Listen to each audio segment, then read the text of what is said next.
Okay, you guys ready to go? Shall we start this show? All right. All right, where's all our volunteers? They're cleaning up. Hey, volunteers, come on. Okay. Hello, welcome to Hikerfest 2025.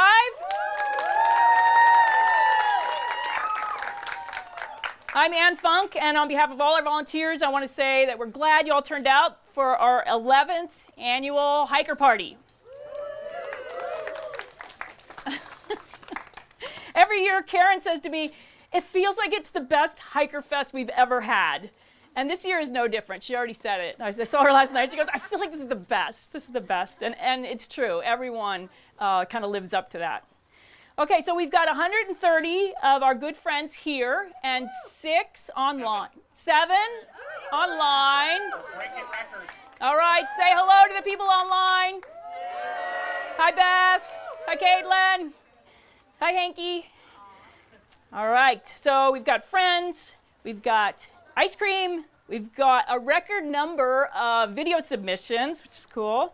We've got Andrea coming and her animal ambassadors. And I just want to let you know that research shows that people who get outdoors are healthier and have changes in their brains, which makes them more open, more receptive to new ideas, humble, and able to experience a sense of being part of something greater than themselves. And oh, they're also excellent partiers. That last part was not research-driven. I threw that part in.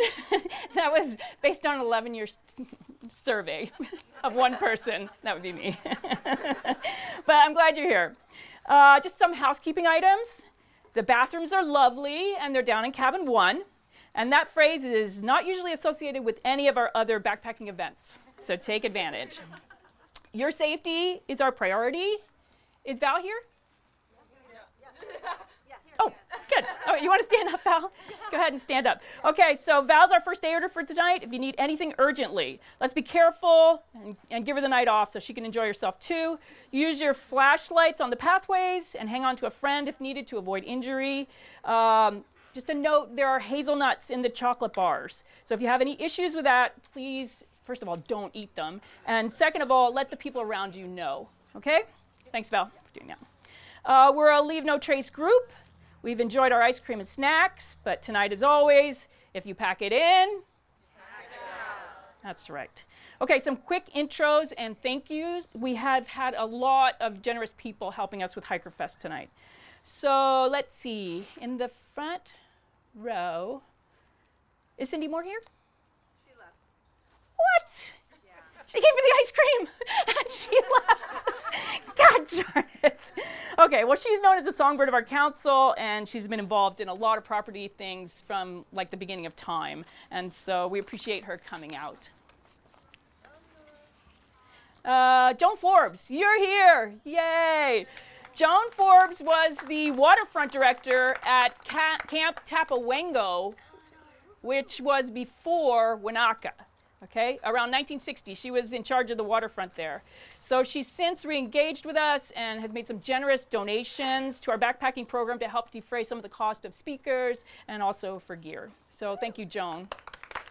You want to stand up so they can stand up and take a wave? Okay, all right, thanks, Joan. Elsie Larank, one of the grand matrons of our program, turned 100 last month. Yeah, you saw her tent, the tent that she made in there, right? She's not here because she already had a loaded schedule. See? Awesome partier. Kevin's here. He's our tech guru. And once again, he's spending his birthday weekend with us. Sorry, family, you're here too. Thanks for coming to his birthday party. And on the count of 3, happy birthday, Kevin. 1, 2, 3. Happy birthday, Kevin! Thank you. All right. So he'll be recording this event, so whether you're 10 or 110, it's fine to turn up the fun and use your outside voices tonight. If you see yourself on film or somebody you know or something cool, hoop, holler, whatever you want. We're outside. Danelle, did I hear some whoops? Whoop. Okay, yeah, there we go. Thank you. Thank you. Oh, cacao, that's a good one. Okay. Danelle, our super scooper, did another fabulous job with the volunteers in serving up ice cream. Is she here yet? Okay, on the count of 3, thank you, Danelle. 1, 2, 3. Thank you, Danelle! Okay. All right. This is our first year in a while to have the support and presence of our local adventure and mountaineering specialists. Right? Nomad Ventures was here tonight. Yay. Carlos and Amanda, I think, are still down there picking up, but they both have personal experience as scouts, and we appreciate their support. Most of you know that they have stores in Joshua Tree, in Escondido downtown, and then there's that cool outdoor store on the main drag of Idlewild. It's the one that you have to go in. You got to get the cinnamon rolls, the ice cream, and you got to go in the outdoor store. That's them. Okay, so tonight we're going to be giving away 2 of their XPED waterproof day packs. So that's kind of cool. They were designed for swimming, so they're waterproof, but they also work as waterproof stuff sacks or a day pack if you're on like Val's Whitney trip or something like that. So they're cool. Stephanie and David from Kit Fox were down in the cabin 1 tonight. And we want to thank them for their generous support over the past few years. We had amazing feedback about their wilderness first aid classes. Marilyn went to one, said it's great. And I have to say, they probably have the best local hiker stickers in San Diego County. I mean, you can get one for Eagle Rock and all those, right? Cedar Creek Falls, and yeah, it's cool. So if you go through Ramona, it's right on the main drag, and go in and check it out. And so Stephanie donated 5 Kit Fox custom first aid kits for the giveaway. And then also, go online and check out their classes. They have Wilderness First Aid, Wilderness First Responder, Stop the Bleed, and a couple other classes you might be interested in. Kula cloth. Did everybody get a Kula cloth? No? Some of you who got a Kula cloth? Okay. All right.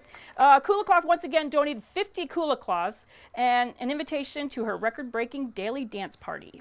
So if you don't know what they are, look around. Where are the youth leaders? Raise your hand or stand up. Wait, there's just one? Oh, come on. Where are our youth leaders? Amelia. Where's Amelia? Oh, okay. All right, just for that. If you don't know what a Kula cloth is, go talk to Amelia. She's happy to explain it.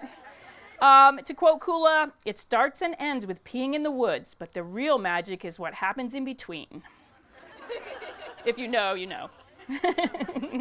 If you're new to hiking, hold on to that. It's a $20 piece of gear, and most of us who use them love them. My car came back from multiple trips this year in Sierras, looking like it had a good time. Soapy Joe's donated $100 worth of gift cards for the giveaway tonight. Yeah, I know, right? And then Dr. Bronner's, care of Elizabeth, donated 60 magic chocolate bars to give away this year. Chocolate's always a plus, and don't forget about the hazelnut in there. Okay. We have 2 signed copies of Glenn Van Pesky's book, Take Less, Do More. Glenn has been called the godfather of ultralight gear and was one of our speakers in 2017. So thanks, Glenn. And let's see. Oh, thanks. Is Troop 4262 in here? Yeah, okay, a little bit louder than that. Come on. Okay, there we go. That's great. Okay, so they had that wonderful display with their backpacking food that was for the So What journey. So thank you for that. There we go. That's good. Okay, thanks also to the Guevara, Scarborough, Bernie, Ross, Linehan, Villegas, and Funk families. Did I miss anybody? For their generosity for purchasing or making or donating things for the raffle. Also to Riveted Oak Designs, who's a friend of Karen's, who donated, they're handmade? Handmade? Yeah. She makes them, yeah. Pouches, and she also hand dyes bandanas and things like that. So check her out online, Riveted Oak Designs, and we're giving away a bunch of her pouches, yeah. Okay, next, I'd like Allie to come up. Okay, so, oh good, yay. Didn't even do anything yet, yay, yay. Okay, so Girl Scouts is a apolitical organization, right? We're nonpartisan. However, we do make it a point to try to make the world a better place, and one of the ways to do that is by casting our vote. And so Allie's going to tell you about a vote that's coming up in California. Hi, guys. This one? Oh, yeah, this one. Thank you. There we go. Hello. There is a vote coming up in California. It is a special election, and it's important to know that you can register before October 20th, and that's in 2 days. That's on Monday.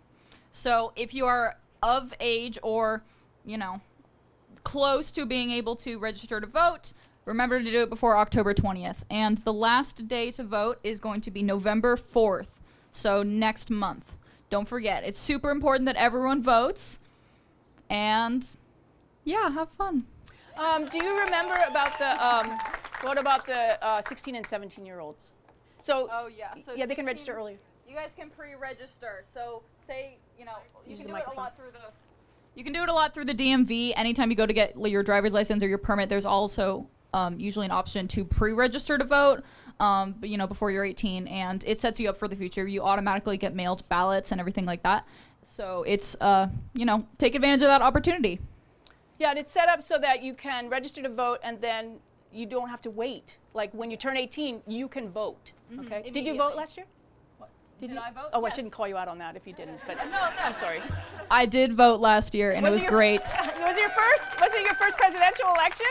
Yeah. Yeah. I was 18 last year, so it was my first presidential election. I got to vote. So exciting. And your vote does count. It's important. Okay, thank you. All right. That's great. Thank Thanks. you. Okay, if I could have all our volunteers, trainers come up. We're missing a few. We're just gonna yeah, so as some of you, and anybody that's introducing a video, if you could maybe come down over there too. There's a bunch of you introducing videos, so you might as well hustle down here. Let's see, so you may or may not know, this is a council-sponsored volunteer-run group. Okay, so let's get to know them. And so they're gonna tell you their name and what they do with the program, and if they're taking out any trips this year. Be first. Myra Callion, I led an advanced trip this last year. I'm going to do one again in the next summer. And I teach classes in Calexico. So if you know anybody out there in Calexico. Calexico's here. Go people! Woo! Calexico in the house. And I'm Sue Eskridge. I was with Myra and Kevin and Lisa this summer on advanced trips. And I'm a wilderness first responder certification, so I like to be the first aider. I'm Karen Linehan, and I'm currently a backup singer. I'm helping them do all their trainings. I'm not leading any classes right now, but it's amazing. I'm glad you're all here because it's such an amazing program. I'm Josie Berry, and this is Tubby Nugget, my chicken nugget buddy who hikes and backpacks everywhere I go. Mm-hmm. I'm a wilderness hiking and basic backpacking instructor. And I have a wilderness hiking class coming up November 9th, so if you want to take it, there's still room. Sign up. I'm Val Ross. I teach the wilderness hiking, basic backpacking, and lead trips. Last summer, my group went out to Evolution Basin, and next summer, all right. And we're queuing up for a 10-day Whitney next summer. Hi everyone, I'm Lisa Sanchez.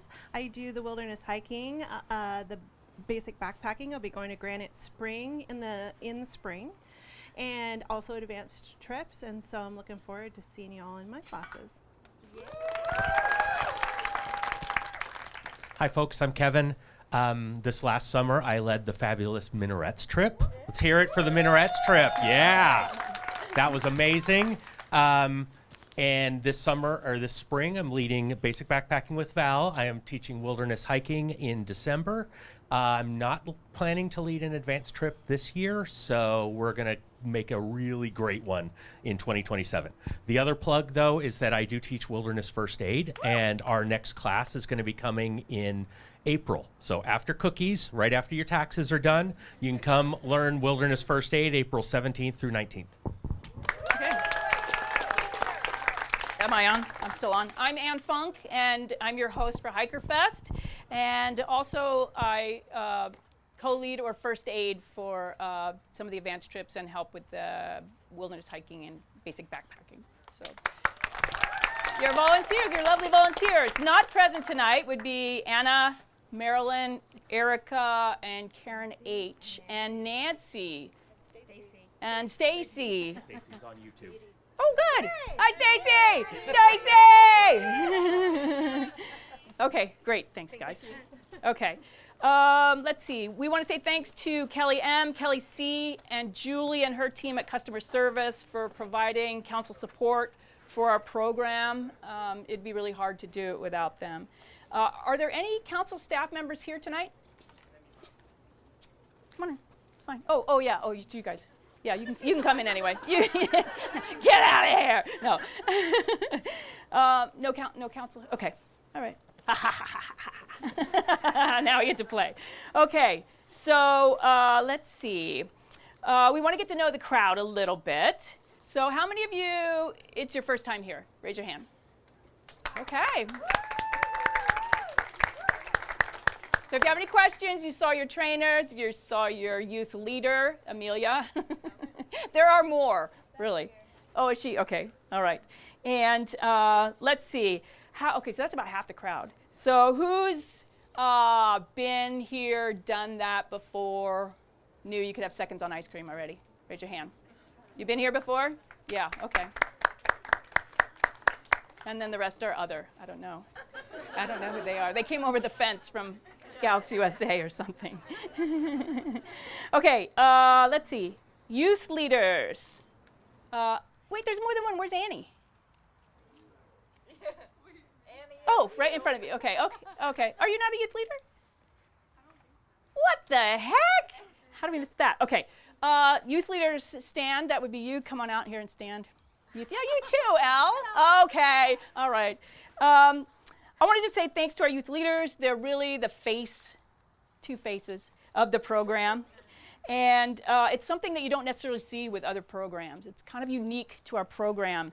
And we think it's one of the best things that we do here with this program. And it just adds it makes the program so much richer. We enjoy it. And if you haven't taken our classes, the adults and the Scouts teach side by side. Adults and Scouts learn side by side. They are experts in their field. And so it's just a pleasure to be working with them. And so round of applause for those guys. Anybody here an emerging leader? If you would stand, please. I know there's a couple, right? Yeah, come on back. So this is not part of our backpacking program, but it's a really cool thing, right? It's something that you have to apply for. They pair you up with the cool women. You get all kinds of really neat experiences. What else? What's one thing that's really important about the Emerging Leader program? It's really cool. I get to meet like-minded individuals such as... Oh, you get to meet each other. Yeah, okay. I met her, actually. Yeah. Oh, that's cool. What about you, Annie? You get to learn a lot about like professional networking and kind of building like your own brand for yourself. It's really interesting. Yeah. So I'm not surprised year after year we do have a few of our backpackers in that program because we just have such a great pool of youth leaders here. So congratulations to you guys. Again, it's not part of our backpacking program, but we're really proud of you guys. I'm also a national delegate too. Okay, are there any national delegates here? Woo! Okay, what's one thing you love about being a national delegate? Supporting Girl Scouts San Diego at Washington, D.C. this summer. Ooh, okay, yay, thank you. Thank you for that. Okay, the emerging leaders, I think the deadline for your application is like November 1st or something like that. Okay, all right. Let's see. Are there any wayfinders? Wayfinders. Okay, there's a ton here. Oh, they're in the bathroom? They're finding their way in the bathroom. Okay. Okay, Wayfinders is an outdoor adventure troop. They do hiking and backpacking, but they also do a lot of other cool stuff too, right? Water sports and things like that. Snow sports, are you doing that? Skiing or anything yet? Coming up? Okay, so, snowshoeing, cool. Okay, well, so if you have any questions about that troop, again, it's separate from our program, but there's a lot of crossover. So we want to get the word out there. And Fahey also left? Yeah, okay. So she does girl-led camping. You'll see a video. If you want to do girl-led camping, you'll see the information up here tonight. Okay, so here's our agenda for tonight. First, we're going to do the 2025 videos. These are 1 to 2 minute video postcards of this year's amazing trips with intros by their editors or somebody that was on the trip. It's just meant to whet your travel appetite, and I want to say thank you to everybody that participated and took the time to put those together. After that, we're going to do the 2026 rollout of trips, which is really exciting. So you get a first peek, and we're not exactly sure when they're going to go online, but we're thinking maybe Monday. Maybe Monday. So check it out. If you want to go on the advanced trips and you qualify for that, check it out on Monday. Our special guest, Andrea Burgan, and her friends are going to be here hopefully for an up-close and personal presentation from Critter Encounters. And then tonight, all night, Karen and our youth leaders will be giving away prizes throughout the evening. So just make sure you have your raffle ticket now. Everybody's got one? Yeah. If not, if you don't have one, get one from Karen. Why don't I do one now? Let's do it. Oh, thank you. Okay. Yeah. Okay, let's do it. Here, do you want the? Oh yeah, I better use the light. Oh, you don't have that mic though. Here, I'll grab it. Sorry. All right. Thanks. Yeah. There you go. Everybody, keep these close at hand because I'm going to be reading these off a lot. Wait, where's? Is this should I on? grab the first? Yeah. Hello. Okay. Doesn't matter which. Yeah, not that one. That one's Yeah. probably at the end. This one or? Yeah. All right. The first prize is a. It's the It is a long. Or do you know what it is? Yeah, it's Liz Thomas, who was one of our speakers one year. Long Trails book. She does the backpackers program for REI. So this is her book about doing long trails. That's a really good read. It's really good. All right. So here we go. 343-9166. Oh, it was a painful loss. Come on down. Yeah. Woo! Okay, you can take it over to her. You want to do another one? Yeah, do it. We got a lot, so let me do another one tonight.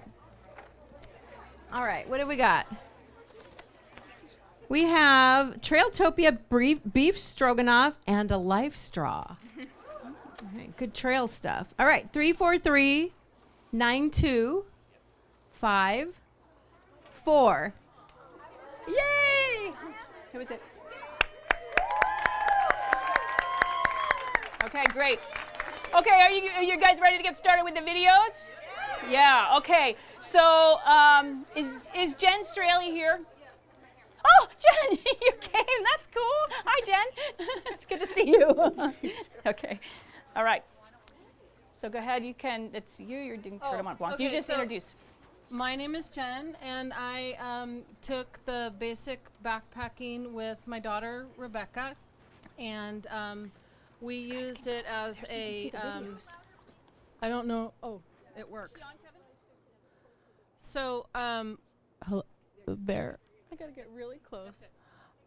Okay, so we did the basic backpacking with Lisa, and we used the trip to gain knowledge to take a bigger trip to Europe. We went to, we did it's called the Tour de Mont Blanc, and it was 100+ miles between Switzerland, Italy, and France, and we did it. So,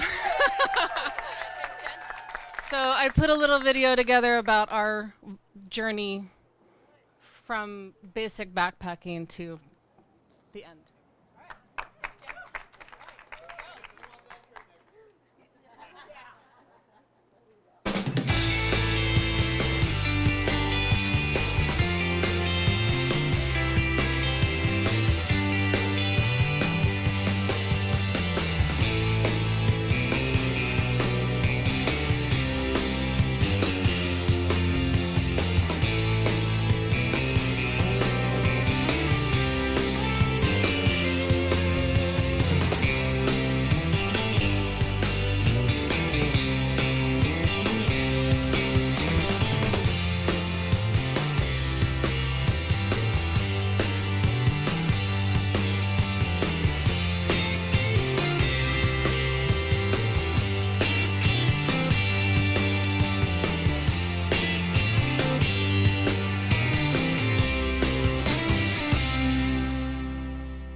picture of Mont Blanc with on a clear day?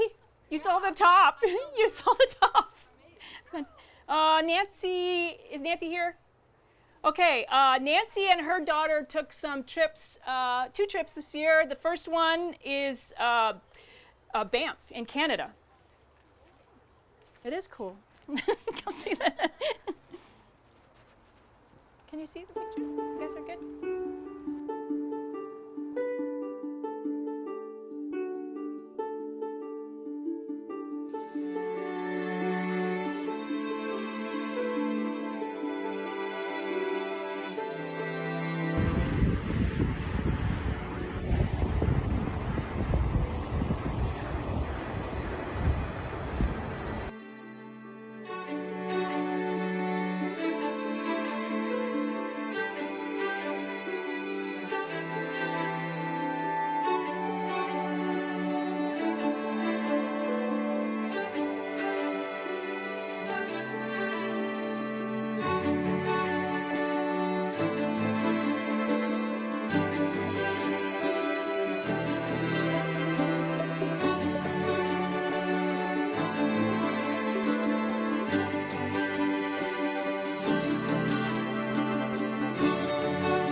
Right?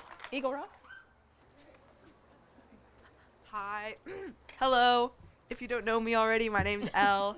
And in the springtime, I went on a BBC and we went to the Eagle Rock in Julian. And it was really fun. And my favorite memory was it was kind of rainy that weekend. And we decided to flip the trip and like turn it on its head. So we started at the stops, like the place where we'd stopped. So we started at the end and then we went up and we ended up like intercepting or like meeting up with the rain, I guess. So I got to take a nice long nap before dinner. It was great. And then the next day it was like sunny skies because the rain was behind us and we got to finish and it was all sunny. Yeah, hooray for naps.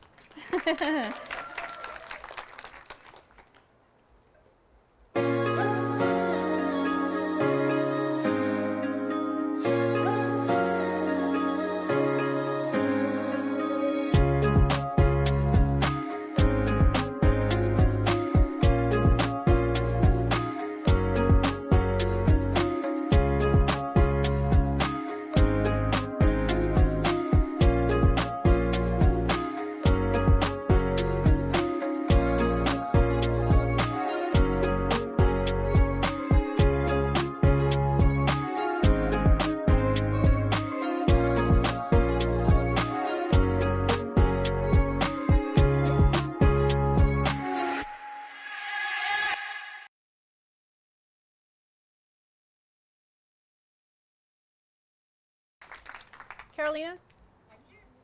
Where are you? Oh, you're in the, okay, coming from the darkness.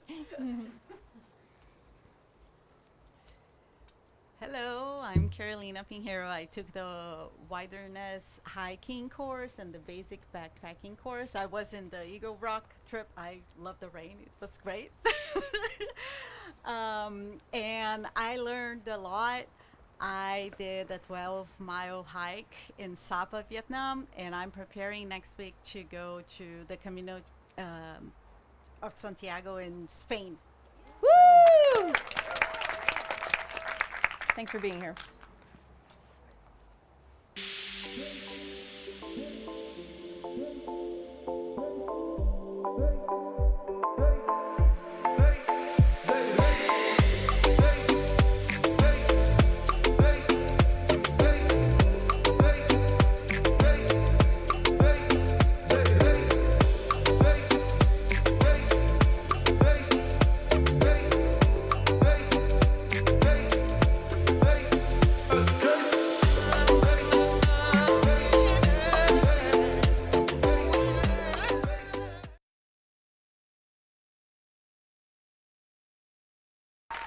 And good luck. Thank you. I think I'm next. Yep. You want? Hi, I'm Gigi, and I hiked 500 miles across Spain on the Camino de Santiago as a solo hiker. And I started in France at the base of the Pyrenees. I crossed over the Pyrenees Mountains and then walked all the way across Spain. It was fantastic. I thoroughly enjoyed it. I took advantage of all the donavitos I could find. Those are donations where you sleep like in a monastery or a church. And I also stayed in albergues or hostels the entire time. I think the most expensive place I stayed was 35 euros, which is about $35. And it included breakfast and dinner. So an amazing, amazing hike. And Carolina, I hope you have a fantastic time. And here's some of my pictures. It rained a lot.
Is Myra here? Where are you introducing Little Lakes?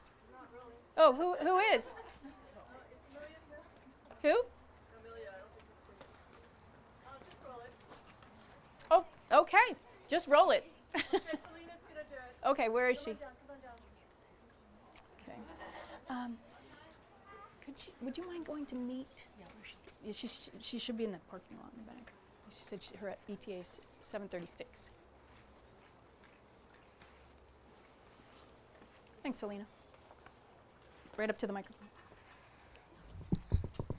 Hi everyone, I'm Selena. Me and my friends advanced backpacking, hiked in the Sierras in summer in Little Lakes Valley. So yeah, here is it. I love it. Step right up and take control. Thank you.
Dakota, we have something a little different here.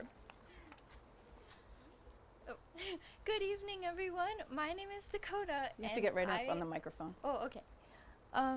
Good evening, everyone. My name is Dakota, and I am an ambassador Girl Scout in Troop 3161. And I'm here to talk to you a little bit today about my project, What Dogs Can Do. This is my Gold Award project, and I am teaching people about the amazing and extraordinary things that working dogs can do. And these can be facility dogs, they can be therapy dogs, they can be emotional support dogs, they can be service dogs. They help with many different things, and there are also issues that come up with assistance dogs users that I'm trying to advocate for in the community. So I'm sharing a 2-minute video on how my project kind of correlates with hiking and how you can do your part as well. And I will also be passing out flyers afterwards. If you're unable to get a flyer, it will be also posted on Facebook as well to come to a presentation in December. So yeah, I hope you enjoy.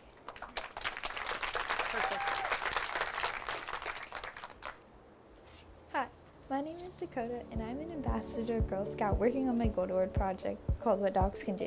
What Dogs Can Do is a Gold Award project where I teach people about all types of working dogs, including service dogs, emotional support dogs, therapy dogs, and facility dogs, and to help advocate for the issues that people with assistance dogs may face, such as discrimination, assumption, and trying to help advocate for the gray area between service dogs and emotional support animals. So let's dive right in and get to the correlation between this and what you can do when you're on a hike. First, respecting a service dog and their handler. A general rule of thumb is that it's our job as a community to ignore working dogs so that they can do their work. Then we have the acronym RAD. R is for respecting the service dog and the handler space. It's important to keep your distance whenever possible so that you can let them do their work and respect what they can do for their human. A. Always kindly ask the handler before interacting with the service dog. D. Do not feed, pet, talk to, or photograph the dog without the handler's permission to do so. Again, this is very important because distracting the dog could distract them from their handler and put them in danger of missing a medical alert. If you have a dog on the trail and you see an assistance dog, first, get as far away as you can. Second, keep the dog on the side opposite from the assistance dog, and use your body as a barrier so that you can help not distract the service dog with your dog. And assistance dogs will most likely be wearing a vest or other form of identification so that you can know what's an assistance dog and what is not. Thank you so much for listening to my short presentation.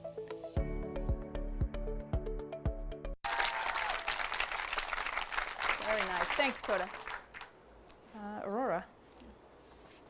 Hi, my name is Aurora, and I went on the Minarets trip last summer with Kevin, and and this trip was so memorable. There's so many wacky things that happened, from like very interesting food choices to joint bathroom trips to really, really bad bites from fishing, and I'm just so glad I went on it. Thank you. All right, thank you. Maddie made this video, and I think Aurora for stepping in on short notice.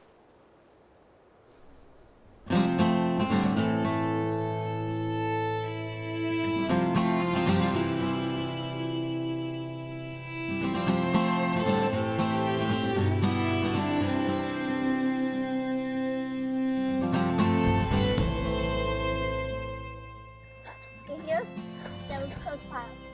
In here, there was post pile. In here, there was post pile.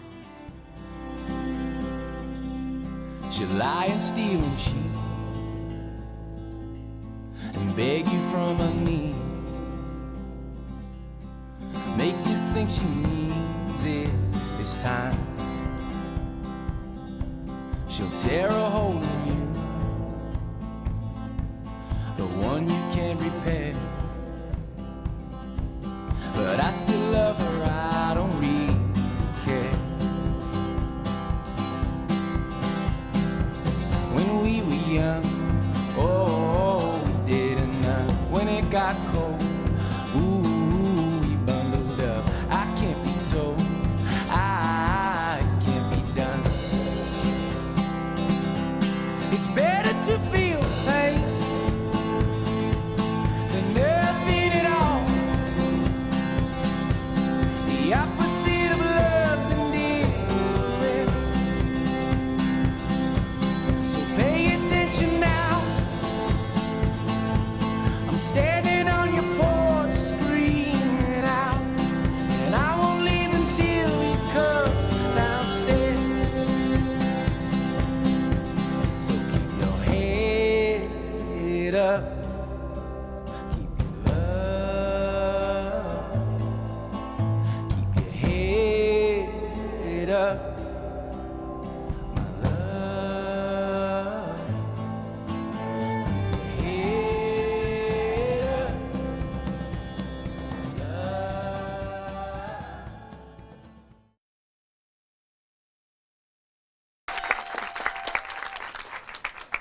Nice job on the video.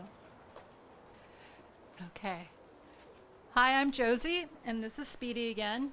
And Stacy, not Speedy, this is Tubby, I'm sorry. Stacy, Speedy, Tubby, and I made a lot of great new friends this year, and we hope to make a lot more new friends this coming year on the trail. So without further ado, here is Speedy and Tubby return.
Nice. That's so much work. Alex. That's so good. I'm Alex. I went on Paiute Pass with Lisa, and the most memorable part was either the tents flying away or a bunch of people falling in rivers. Oh, Lisa, you've been outed.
totally simple, not like travel.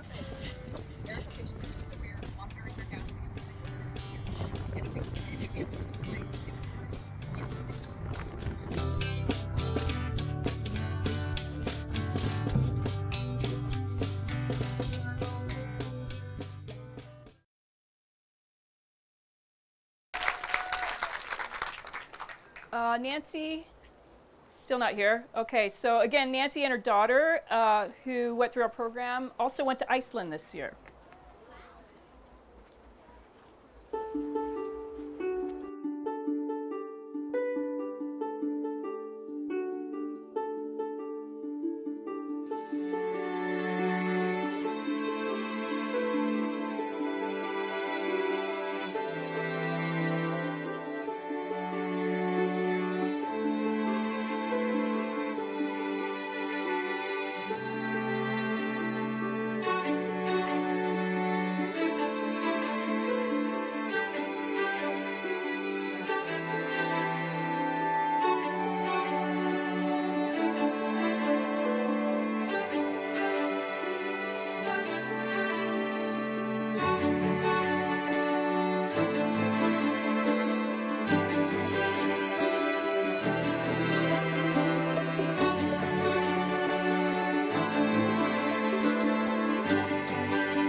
Hi guys, I'm Amelia, as was previously said. And I went on the Evolution Basin trip this summer, which was an advanced trip.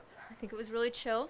I really liked the group, and I would say that the most memorable thing about the trip was probably just being able to swim, since we had our lifeguard Erin with us. So it was an experience that we haven't typically had before. Yeah. Yeah, it was great.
Get choked up with her music. Okay, and finally for the 2025 trips, this is your video. This is the group video, and people who maybe don't want to do a whole video send in pictures, and so welcome to your video.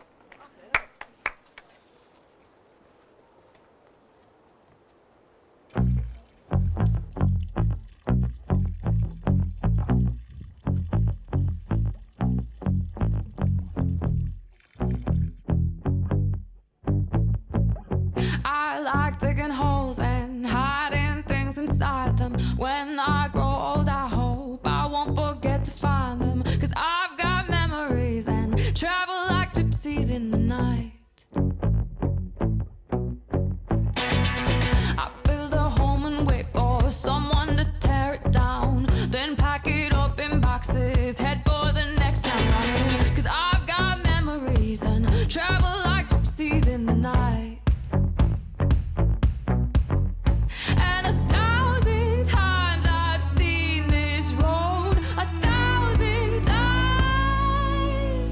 I've got no roots, but my home was never on the ground. I've got no roots, but my home was never on the ground. I've got no roots. I've got no roots. I've got no roots, but my home was never on the ground. I've got no roots, but my home was never on the ground. I've got no roots. I've got no roots. I like standing still, but that's just a wishful plan. Ask me where I come from, I'll say a different land. But I've got memories and travel like gypsies in the night. I count gates and numbers, then play the guessing game.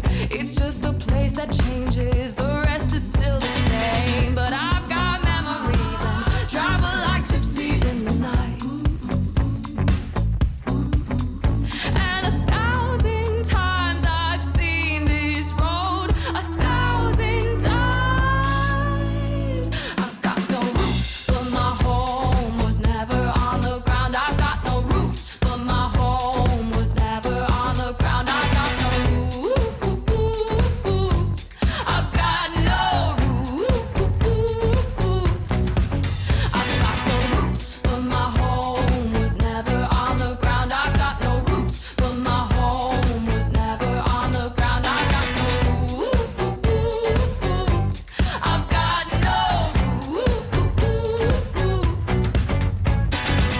I like digging holes, hiding things inside them. When I grow old, I won't forget to find them. I like digging holes, hiding things inside them. When I grow old, I won't forget to find them. I've got no roots.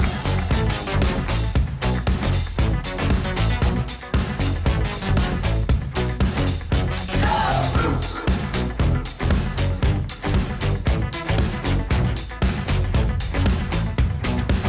I've got no roots, but my home was never on the ground. I've got no roots, but my home was never on the ground. I've got no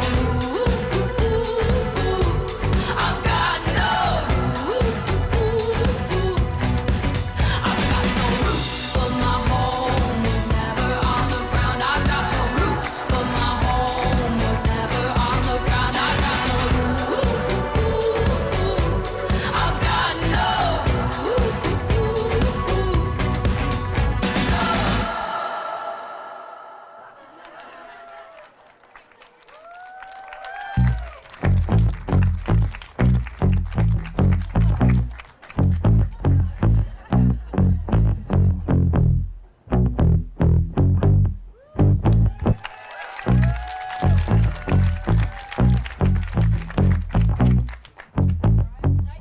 Everybody. Thanks so much for all the submissions. We know they're a lot of work and everybody's busy, but thank you for doing that. As you probably noticed, we could have had like an international section this year. It's kind of cool. Prizes? You ready for prizes? Yeah. Okay, and then we'll go into the 2026 advanced trips that are coming up. You guys all jazzed? Having fun? All right, here we go with some Backpackers Pantry mango sticky rice and a life straw. Okay, get those tickets out. 343-925-2. Who's got it?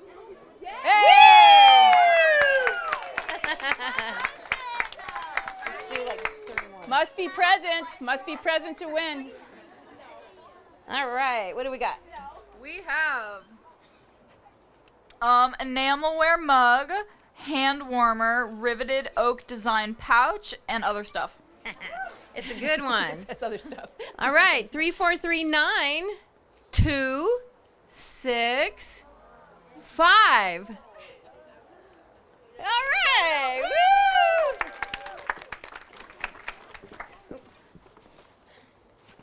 If we call it again, we don't mean to. You can't put it back in the box. No, that was mine. Oh, okay. All right, what do we got? We've got Evernew water carry system, Go Bites, fork and spoon, and a gear tie. Lots of goodies.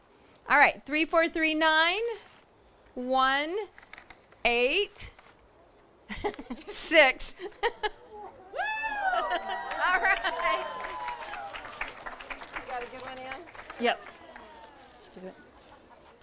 All right, so we've got garage grown gear sit pad, riveted oak design trail wallet. 3439, 2, 6, 1. Woo! One more? Yeah. You need the sit pad? I love those. Same thing. Only in orange. Only in orange. 3439, 2, 3, 4. All right. Yay! Oh, Elizabeth. Okay, great. Okay, so we're ready. Are you guys ready? Drum roll for the 2026 advanced trips. The sneak peek, you're first to see.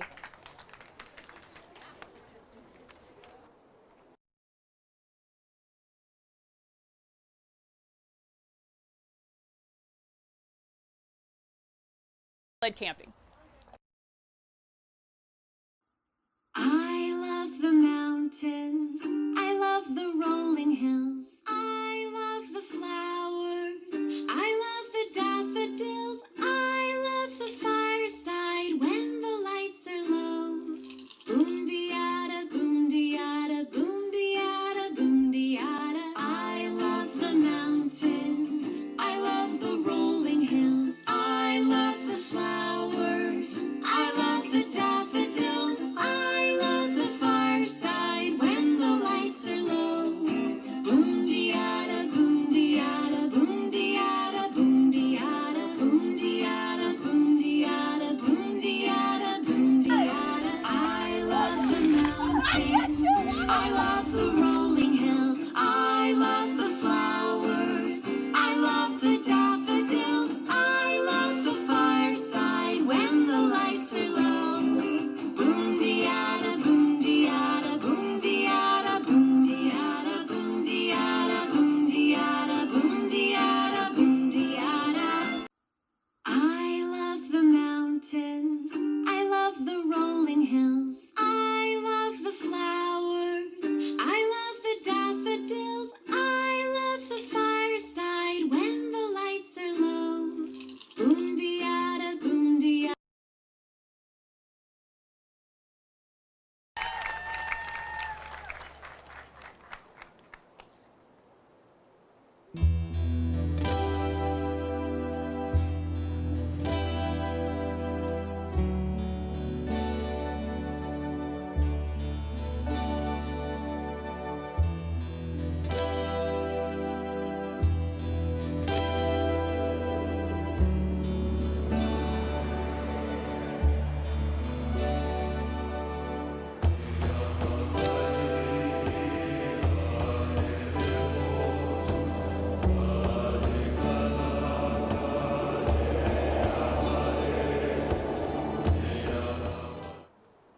Hey, this is our advanced trip to Aloha Lakes.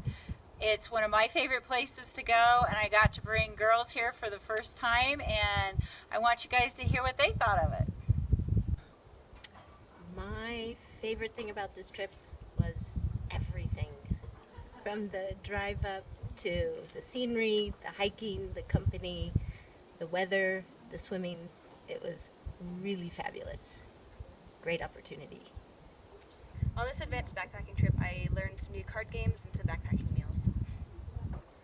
So my favorite part about this trip was just getting to know everyone and meet new people. And I've learned a lot of new card games. That's pretty cool. I think my favorite thing was finally getting up here and seeing the view after the kind of long and steep hike. And then I learned not to pack watermelon gum in my bear can because it makes everything taste like watermelon. So this is a great trip.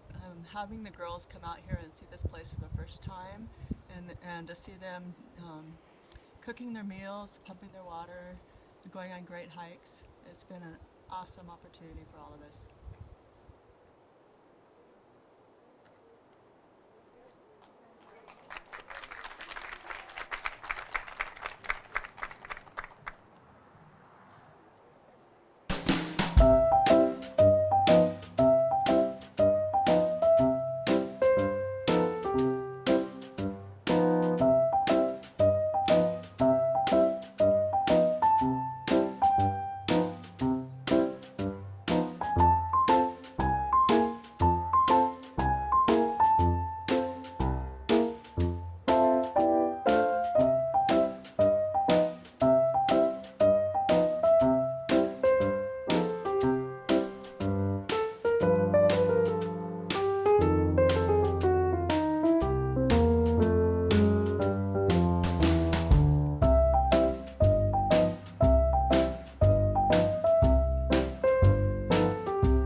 Nice one, Lisa.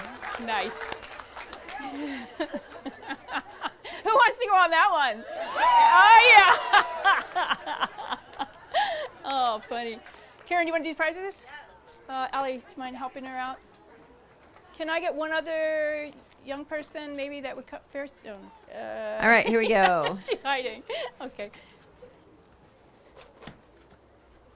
Where is our person? Okay, we have got another enamelware mug, hand warmer, riveted oak design pouch, and other goodies. All right, 3439275. 275, all right. Okay, we've got an Xped Splash 15 waterproof day pack. Woohoo! Yeah. Yay!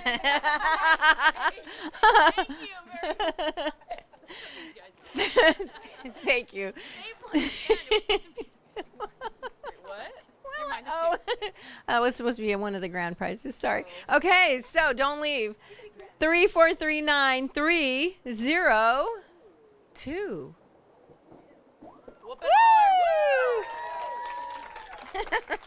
Now I'm worried. Can we do this one? You can do whatever you want. Yep. Okay. All right, we've got a gear tie, collapsible coffee drip system, and campfire grill. That sounds like a goodie if you like coffee. All right, 3439242.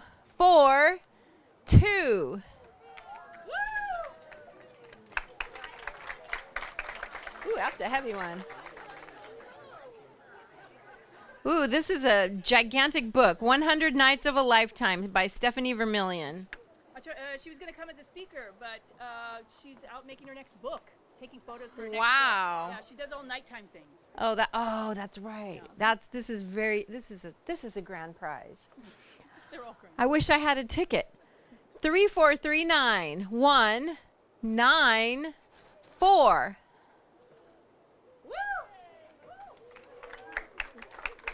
They're all grand. Here's another one. Oh gosh, another grand prize. A signed copy of Take Less, Do More by Glenn Van Pesky.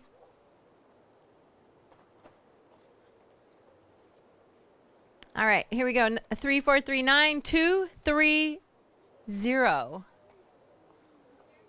All right. Okay. All right. Backpacker's Pantry, Three Sisters Stew, and a Life Straw. 3, 4, 3, 9, 2, 3, 3. Yell it loud if it's you. There we go. All right. One more? Okay, no. Okay. Where's Annie?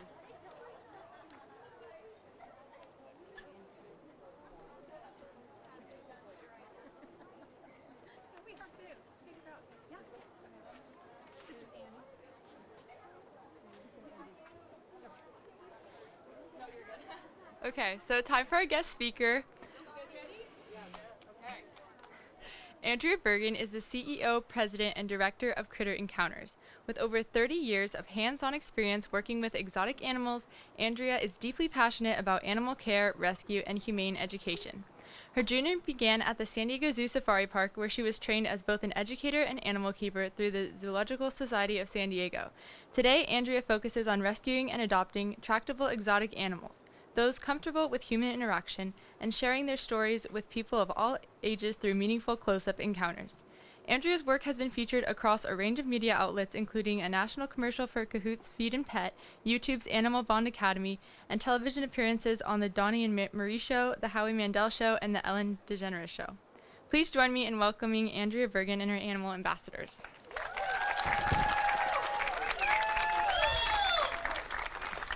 Hello. Oh, it's on. Hi, guys. Let me bring out my sign so you guys, I don't want to block what's happening there, but my little tiny sign next to your big sign. Can you guys see it okay? Sort of. Hi. How are you guys doing tonight? Good. I'm very excited to be here. It's my first time doing a presentation here in your amphitheater. This is awesome. Have any of you seen me do a program before? Have you been to? You came back? Okay. Hi, guys. How are you? Carlos, too. Oh, my God. Hi. How are you? So I've got a couple fans. Okay, so I'm really excited, you guys. My name is Andrea, and I run Critter Encounters. Critter Encounters is a wildlife sanctuary. This is a place for rescued animals. This is a place for adopted animals, surrendered pets, but also illegal pets. I am a forever home. It's a sanctuary for animals to be able to come and live the rest of their life if they can't take care of themselves on their own in the wild, or if they're, like I said, surrendered pets, so maybe they're just unwanted, or if it's an illegal pet, the authorities need to find a home for those animals if they're not from this area. So we have a lot of non-native species. So tonight I actually thought that we could talk about some of our native animals. So you guys are hikers, right? You like nature, right? Me too. So when you're hiking, these are some of the animals that you may see. These are some of the animals that you might not see. They're there, but sometimes you just don't see them. And who am I? I used to work at a place called the Safari Park. Who's heard of the Safari Park? Okay, now, grown-ups, they changed the name. If you're old like me, you might remember that it used to be called the You know, they changed the name, and it'll always be the Wild Animal Park. I was there for about 15 years, and I was in the education department, so I got to work with everything. And that time, I had the keys, and I could take a behind-the-scenes tour. I could take a private group into the tiger bedrooms, and we could go into the elephant yard, and we could go all over the place. But at that same time, the education department also had a whole compound of animals. They were called animal ambassadors. Have you heard that word before? An animal ambassador is an animal that's a little bit more comfortable with people and doesn't mind coming out and being close to groups or individuals. And so I got a lot of experience taking care of those animals. I was a zookeeper, I was was an animal trainer, and I was a teacher as well. So when I decided to leave there and start my own sanctuary, I said, I want to do this for me, and I want my own animals. I don't want to keep doing it for the zoo or the park. So I now have 61 animals. And they're not all in my house. I don't want you to think I'm a crazy animal hoarder. Only my dog and my cat are in my house. But my husband builds all the enclosures. So he actually builds very specific state standard size enclosures. They're kind of like the zoo enclosures, and they're kind of like what you would see at the safari park or the zoo for our animals to live in. And again, they're going to live with us forever. So we want to give them a nice special space. So enough about me. You guys want to see my babies? Yeah. You're like, bring on the animals. Stop talking, lady. Okay, so let me get one out for you guys that's back here. It's a little bit dark, so hang on. I have to see what I'm doing. Okay.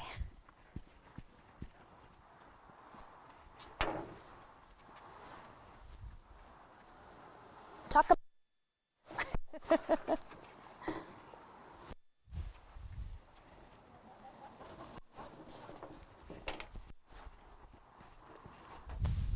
Okay, do we have any birders in the group? All right, birders, are you ready? We're going to start with a diurnal creature. Ooh, what does that mean, diurnal? Oh, I think I heard it. They're awake during the day like you guys. We are diurnal creatures, right? We're awake during the day, and we mostly sleep at night.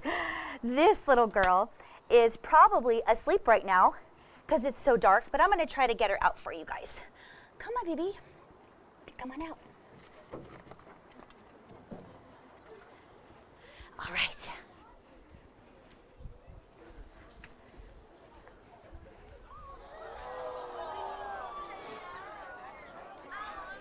She was asleep. She's like, the sun went down. You guys, this is Ruby. Ruby red. Now I'm going to come over here in the light so you can see. I don't know if you guys can. Oh! Forgot to warn you, you're the splash zone.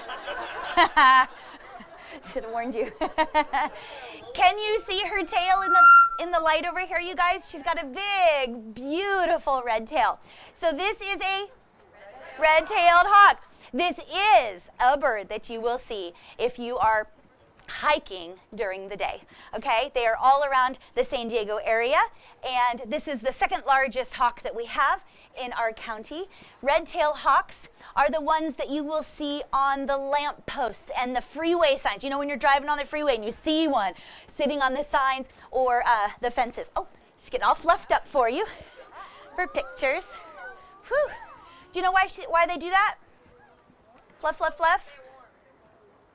They're trying to get their feathers perfect. She's like, wait a second, don't take my picture until I brush my hair.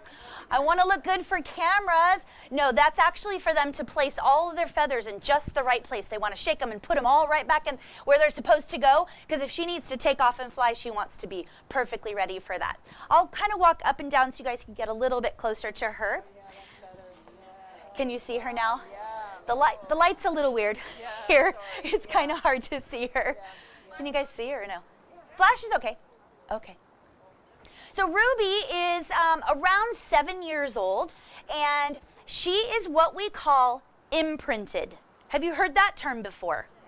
Imprinted. So what we're thinking, you guys, is we're thinking that somebody fed her when she was a baby because she really loves people. Okay? So she was actually found in a park down near El Cajon, and there were people having a picnic. Imagine you're having a picnic, and a raptor, you guys know this is a raptor, right? Raptor or bird of prey, 3.5, 4 foot wingspan, comes flying down to your picnic table and wants to share your sandwich. What are you going to do? Give it up. Freak out first, right? And then you're going to protect your sandwich or your child or your dog or whatever. Priorities. I don't know. Sandwich, dog. Okay, sandwich, child. Okay, so you guys, she was really, really close to people. Now, wait a second. Do birds typically come close to you? When you're outside and you see a bird in the tree, and my birders, you want to get close and you want to get those pictures, right? What happens when you get too close? They fly away. They have a natural fear of us, and that's safer for them. To have a fear of us and to be afraid of us, that's safer. So you guys, she was getting too close to people. Could that be dangerous for her? Yeah, because not all people are nice and friendly like you guys. She might actually come across someone that's not so nice, right? And someone could potentially hurt her. So it was figured if she was getting close to people, there's two things that could be wrong. She could be injured, right? If a bird comes up to you, you're probably going to think it's injured or sick, right? So they thought, well, maybe she's sick. So they took her to a place called Project Wildlife. Who's heard of that place? Okay, I partner with them. They are amazing. They're going to take those wild animals that are injured, do an assessment, try to fix them, try to put them back to the wild. But sometimes those animals are not able to take care of themselves on their own in the wild. In this case, it was decided because she loves people, she's going to go up to the wrong people, and it'll be dangerous for her. So that's when they said, you know what? She loves people. So that makes her a really good candidate to come and do something like this. So she's a great animal ambassador. She's fully flighted. So one of the things that I did right when I started my sanctuary is I became a 501c3 nonprofit. Grown-ups, you've probably heard that word before. But what that means is I'm going to be able to get donations and program fees and all of the money that can come in. I don't have any state funding, so it's all donations. But we wanted to build a flight cage. She's fully flighted. Isn't she supposed to fly? Yeah, so it's 50 by 50 feet and it's 20 feet high. So she has an amazing space to be able to fly and stretch her wings. Do you guys want to see it? Yeah. Well, I have her tied to the glove, so she's not actually going to fly. But she will stretch her wings out for you a little bit. So red-tailed hawk. What questions do you have about the red-tailed hawk? Do you know what they say? What does it say? No, what's your question? How much does she weigh? Ooh, good question. What do you think? 10 pounds. I love that you think I can hold 10 pounds like this for like 15 minutes. I dare you to try that, you guys. I'm so strong. 1.5. She is a little bit more than that, you guys. She is 2 pounds. 2 whole pounds. You said 2? Excellent. Are you wearing your smarty pants? Nice. They are all feathers, you guys. And who's ever heard that birds have hollow bones? Okay, guess what? Not true. Well, it's kind of true. There's a little bit of a honeycomb structure inside to hold the integrity of the bones. There's a little tiny bit of something in there. It's not completely hollow, but it does allow them to be lighter on their feet, so to speak. And that's why you can't fly. Did you know that? Because you have solid bones. All right. Oh, question. Yes. She's around 7, and they can live between 15 and 18 years. This is a girl, you guys. Girl Scouts, girl power, right? Girls are bigger than boys. The birds of prey, or raptors, are things like eagles, hawks, owls. Anybody else? You know the rest? Falcons, osprey, and vultures. Yes, nice.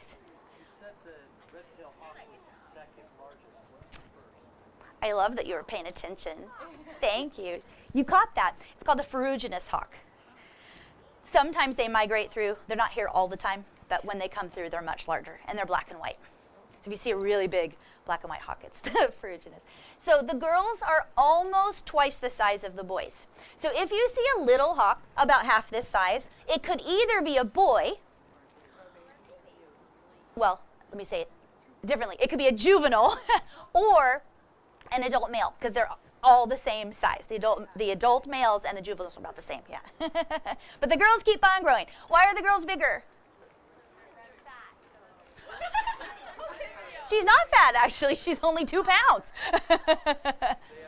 They have to protect the nest. They have to protect the eggs. They have to get rid of all of that danger that could be coming towards their babies. Yes? Small children. No, just kidding. You guys, she is going to be eating what in the wild? Do you want one in your yard? Yes. Yes. Why? Does she eat your cat? No. Is she going to eat your dog? No. She wants the mice and the rats and the squirrels and the gophers and the snakes, okay? These are the best rodent control, you guys. They are taking care of all of those rodents that could be carrying diseases and can get you sick. So these guys are the cleanup crew, but they're also really keeping it much safer for you. So this is your best rodent control. Gotta have the hawks and the owls around. One last question before we meet somebody else. Yeah? Okay.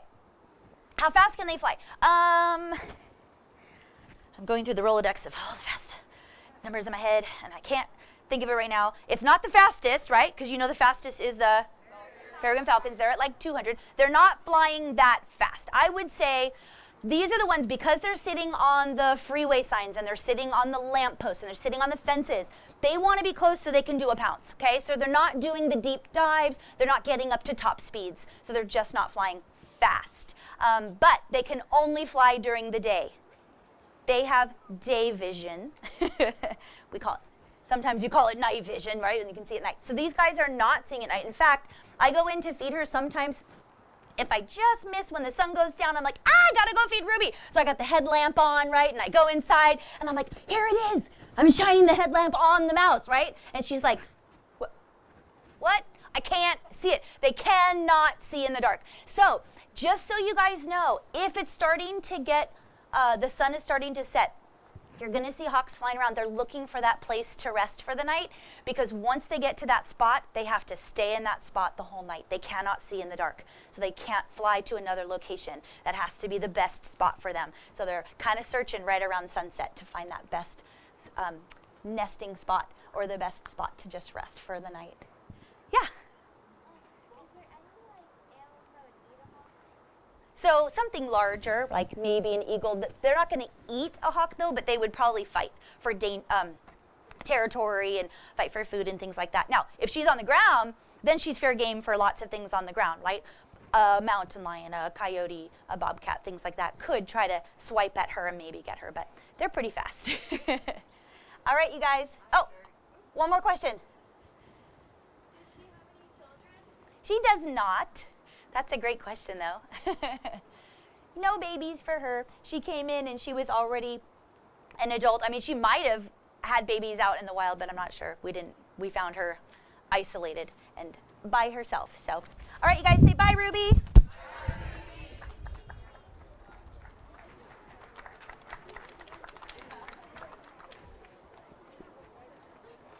While she's getting another critter, let's get another prize. Okay. Oh, we're going to get a couple prizes. All right, so we have a Girl Scout swag t-shirt visor fan luggage tag for 3439269.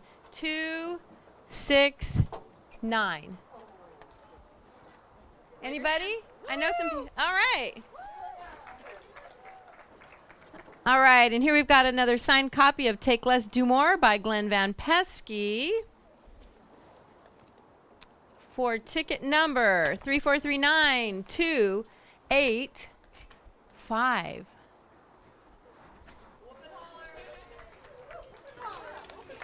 Where did she go? She's still good? I don't know. All right. All right, Mountain House Spaghetti and a life straw. 3439231. Woohoo! Where did she go? Ready.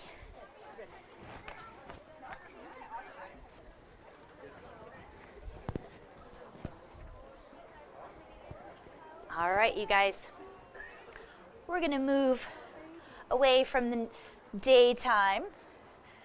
Who does any night hikes? Anybody? A little scary. But a little bit exciting at the same time. So the next few animals that I'd like to share with you are all nocturnal species. So these are ones that you will not see during the day when you're out hiking. However, if you do a night hike, you might. These are some animals. This one in particular comes into your backyard. You've probably seen them before. But I have a very important question for you before I do the reveal. Okay?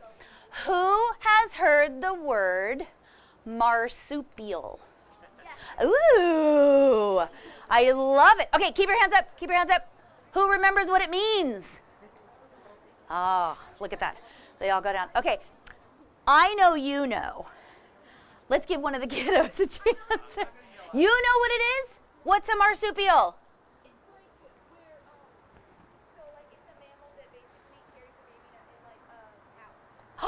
They have a pouch.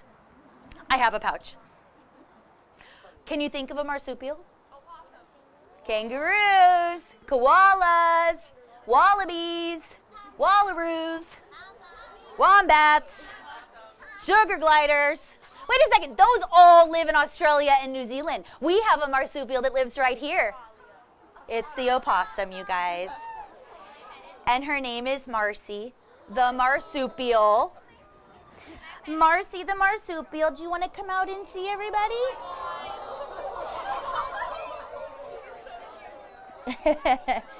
Come here, baby.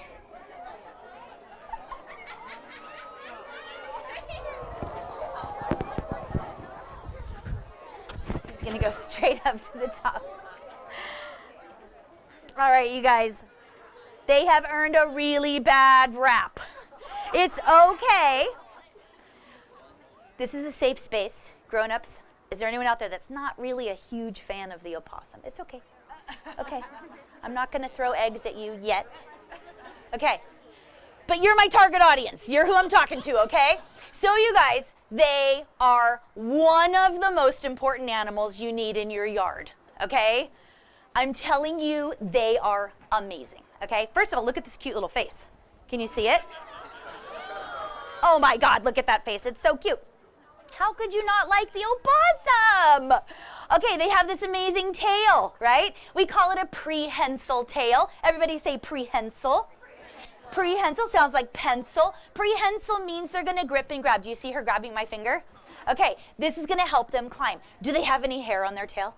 No. Let me ask you, kiddos, when you're climbing on the jungle gym, do you have hair on the palms of your hands?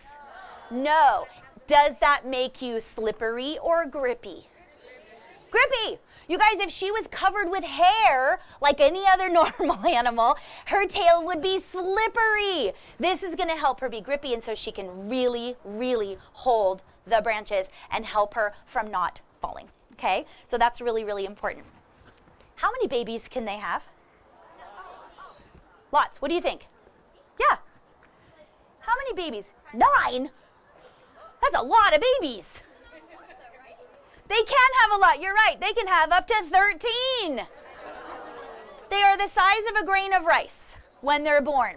Now, this is the other amazing thing about opossums, you guys. They are born premature. They're not even fully developed. They're blind. They're deaf. They're naked and hairless. And they climb from the birth canal up into the pouch. Then they attach to a nipple and they stay there for much, much longer. And is she pooping? Thank you. And now, oh. Thank you. Oh! Awesome. It's not on my shirt. Oh, this is great. Thank you. It's usually, I'm going to write something. Hi.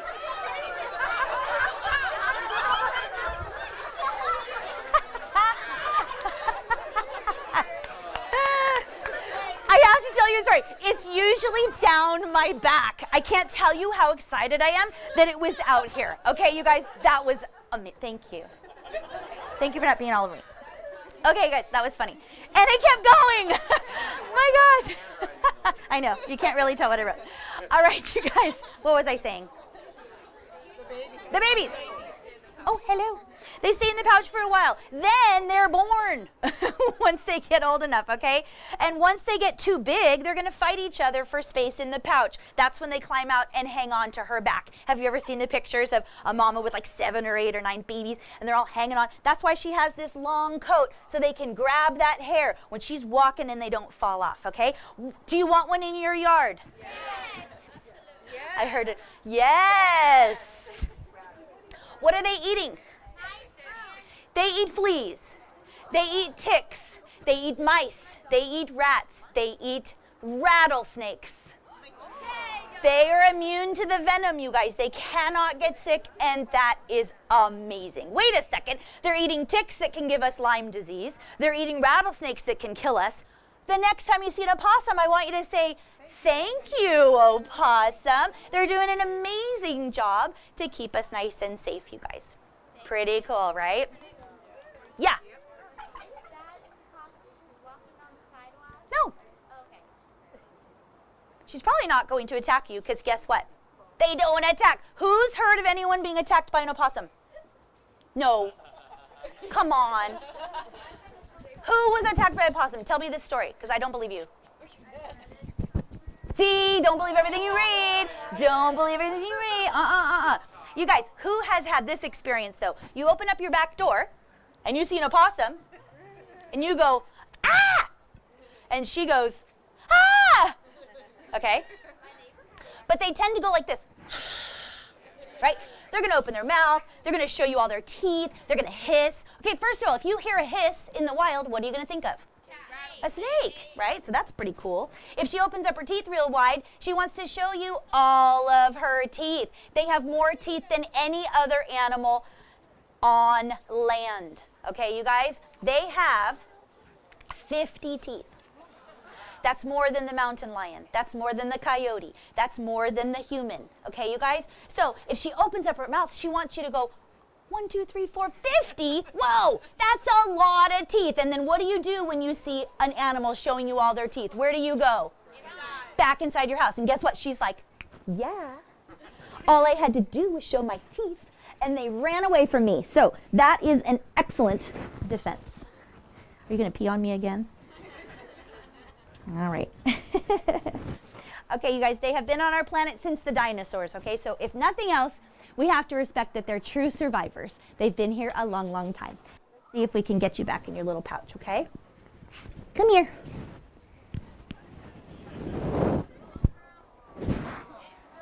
It's a girl. Hi, sweetie. How did I get her? She was attacked by a raptor. We think some type of owl or hawk. When she was found, she had 3 big puncture wounds on her head. And so we're thinking something poked her pretty good with those claws and then possibly dropped her. So she's got a little neurological damage. Remember I said that most opossums are going to show their teeth, right? Well, she doesn't do that. She doesn't have what we call predator response, right? She's not going to go if you go close to her face or touch her head. She just doesn't do that. So that would not that wouldn't do very well for her in the wild, right? She really needs to do that to be able to survive, to be able to, what's the word I'm thinking of? Scare off other predators. So she definitely needs that response, and she just doesn't have it. So Fish and Wildlife and those at Project Wildlife said, you know what? She is really comfortable around people. She's not using that predator response. And so I was able to take her from pretty young when they decided that she wasn't releasable to the wild. And so I've had her for enough time now where she's really comfortable being around people. And what a great animal ambassador, right? You guys never get close to opossums, but now you might want to. Now, the one outside is really not used to people, right, you guys? So if you get too close, they're going to hiss.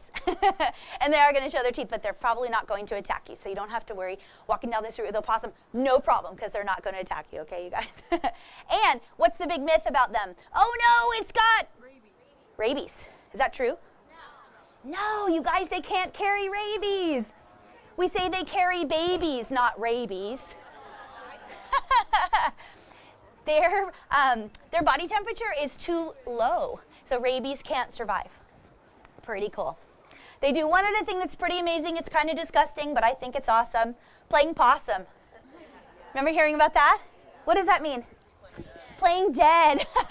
They're going to go to the extreme, though, you guys. They're going to lower their body temperature so they feel cold to the touch. They're going to lower their respiration so their body doesn't move up and down when they're breathing. They're going to be super still and frozen. Then they're going to peep and poo all over themselves and roll around in it. It's pretty disgusting, right? Do not try this at home. However, that's a pretty cool defense because you, coyote, let's say, do you want to put your mouth on that? No way, it's too stinky. So you're gonna go find something else, Coyote, and then she's gonna stay there till you're good and gone. And then she's gonna get up and go to a creek or a stream or a river. She's gonna try to clean up and live another day. So it's a pretty awesome adaptation for survival. Do you like opossums now? Yes, I like them a lot. You like them a lot? Oh, yes, totally transformed. Okay, excellent, love it. All right, bye, Marcy.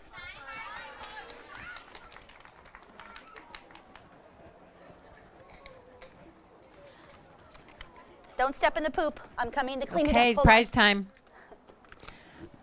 All right, get those tickets out.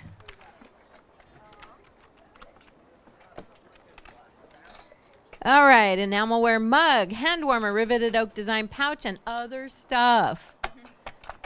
Okay, 3439216. Nobody? I know some people. Ah, here we go. All right. We have Girl Scout swag, a t-shirt, a visor, a fan, and a luggage tag. Yeah, this is the first year the Girl Scout store came through. Oh, Yeah, oh, that's great. 3439176. All right. Yay! All right, last one for this one. Let's see. We got Trailtopia, beef stroganoff, and a life straw. Ooh, beef stroganoff, Steve. Beef stroganoff, yum. 3439219. All right. Okay, one more. One more? Yeah. All right. The same. Beef stroganoff. Hopefully you like beef stroganoff. 3439173. Oh, so close. What? Okay, come on down. There you go. Okay, good. Okay. Thank you. All right, you guys. You ready? Yes. Please don't scream, okay, you guys, because it'll scare him. No screaming. Okay. Oh, no. She said not to. Oh, no. Sorry. Again, please don't scream, because it'll scare him. Oh, my God. Oh, my God. All right, you guys. This is River. What's River? A raccoon. One of the things that you need to know right away is this is false advertising. Oh.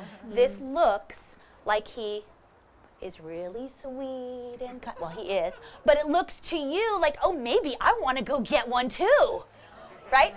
I want to hold a raccoon like Miss Andrea. You guys have to work with animals for 30 years and come up with your own rescue sanctuary to be able to hold raccoons like this, okay, you guys? He's extremely special needs, okay? He has a really, really sad story, but it has a happy ending because he gets to live with me, okay, you guys? So one of the things I'd love to do is be able to give you a chance to see an animal that you might not see up close in the wild, right? At doing a night hike, you might see a raccoon. Have you seen one around your house before? Okay, in the house, no? You just seen him outside, climbing the trees. They live in the storm drains in the cities too. It's nice and safe down there. Do you want to approach one in the wild? No. Okay, you might want to. Rephrase, should you? No. No. They can be dangerous, they can be quite vicious, and they can bite really, really hard. Okay? This little boy was taken from the wild because somebody thought, I want one as a pet. Okay? And the really crazy thing is then they thought, well, I'm going to bottle feed him, right? Because bottle feeding a baby raccoon, what is cuter than that, right? So they bottle fed him. And unfortunately, they only bottle fed him for over a year. He now has brain damage because of the malnutrition. They didn't give him proper food, and he's half the size that he should be. So they stunted his growth, and now he can't climb. He can't hold his food. He can't pick up anything solid because they never gave him anything to hold or any food to eat. You know, raccoons eat with their hands. They're really grabby. They touch and hold everything. So he's clearly not able to survive on his own in the wild. So that's why he's living with me. And he lives on my sanctuary. And he's going to live forever because he's amazing. So cute. Do you want a raccoon in your yard? Yes. They're eating the snails and the slugs. They eat mice and rats too. So they're eating all the things that you don't want. But you know what? People are like, it ate my chicken. You like chicken, don't you?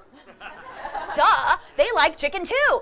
And they eat your garden. Why'd you make a garden? Because gardens are delicious. So they're going to be eating all those same things too, you guys, because they like them. But they're really, really, really smart. So my message to you guys is don't take animals from the wild to live in your house because they're going to end up living with me. And I'm running out of room. So please don't do that. They do. They're really, really smart. You don't want one in your house because they already could figure out how to get in there, right? They're going to climb through the dog door. They can open doors and locks. They can, I just read, you guys, I don't know how true this is, but I just read that they can undo a combination lock in like 5 tries. And then they can remember it for like 3 years. They are really, really, really smart, and they're very strong, and they're very destructive. But he has, I was actually invited to the American Academy of Neurology's Southern California conference, and they said, can you bring your special needs raccoons? I actually have 2 now. And I said, sure, I'd love to bring my raccoons. So they did a little assessment on him. They were doing vision tests, and they were doing reflex tests on his footies, and they said, you know what, he is very, very, let me show you. He's, oh, you're okay. He's a little bit floppy. You see how floppy his hands are? He doesn't have a lot of muscle tone, so that's why he can't pull himself up and climb. So they actually think that he has a version of cerebral palsy. And again, this was completely due to human intervention, so they really, really messed him up. He doesn't know how to bite because he never got to bite anything solid. He just had liquid diet.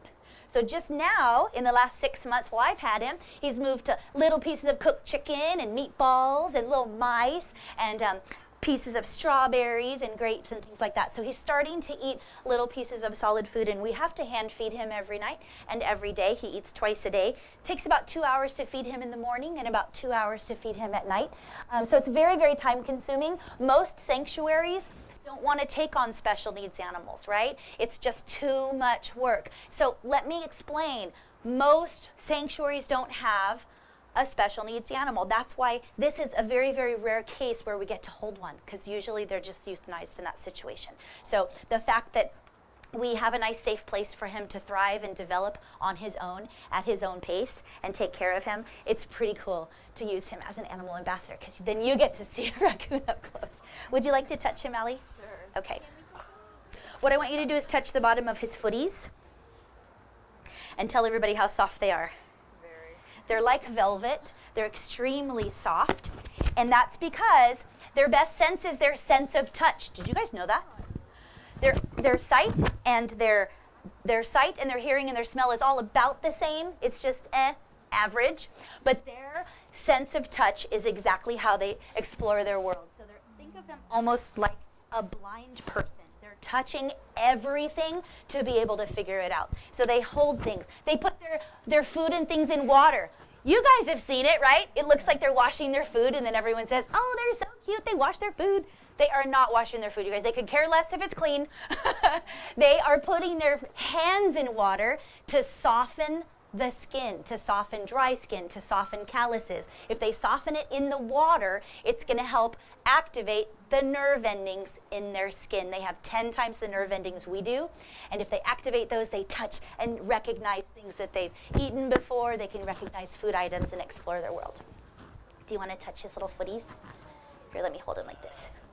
So he's almost like a toddler that's always on the go. Kick, kick, kick. And then I put my hands here just like a baby. He wants to like stand up, right? Just like a baby likes to learn how to stand up.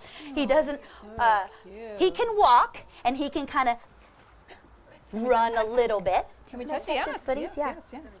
Oh gosh, they're so soft, right? Here. You want to anything? Like, when are you going to touch a raccoon foot, right?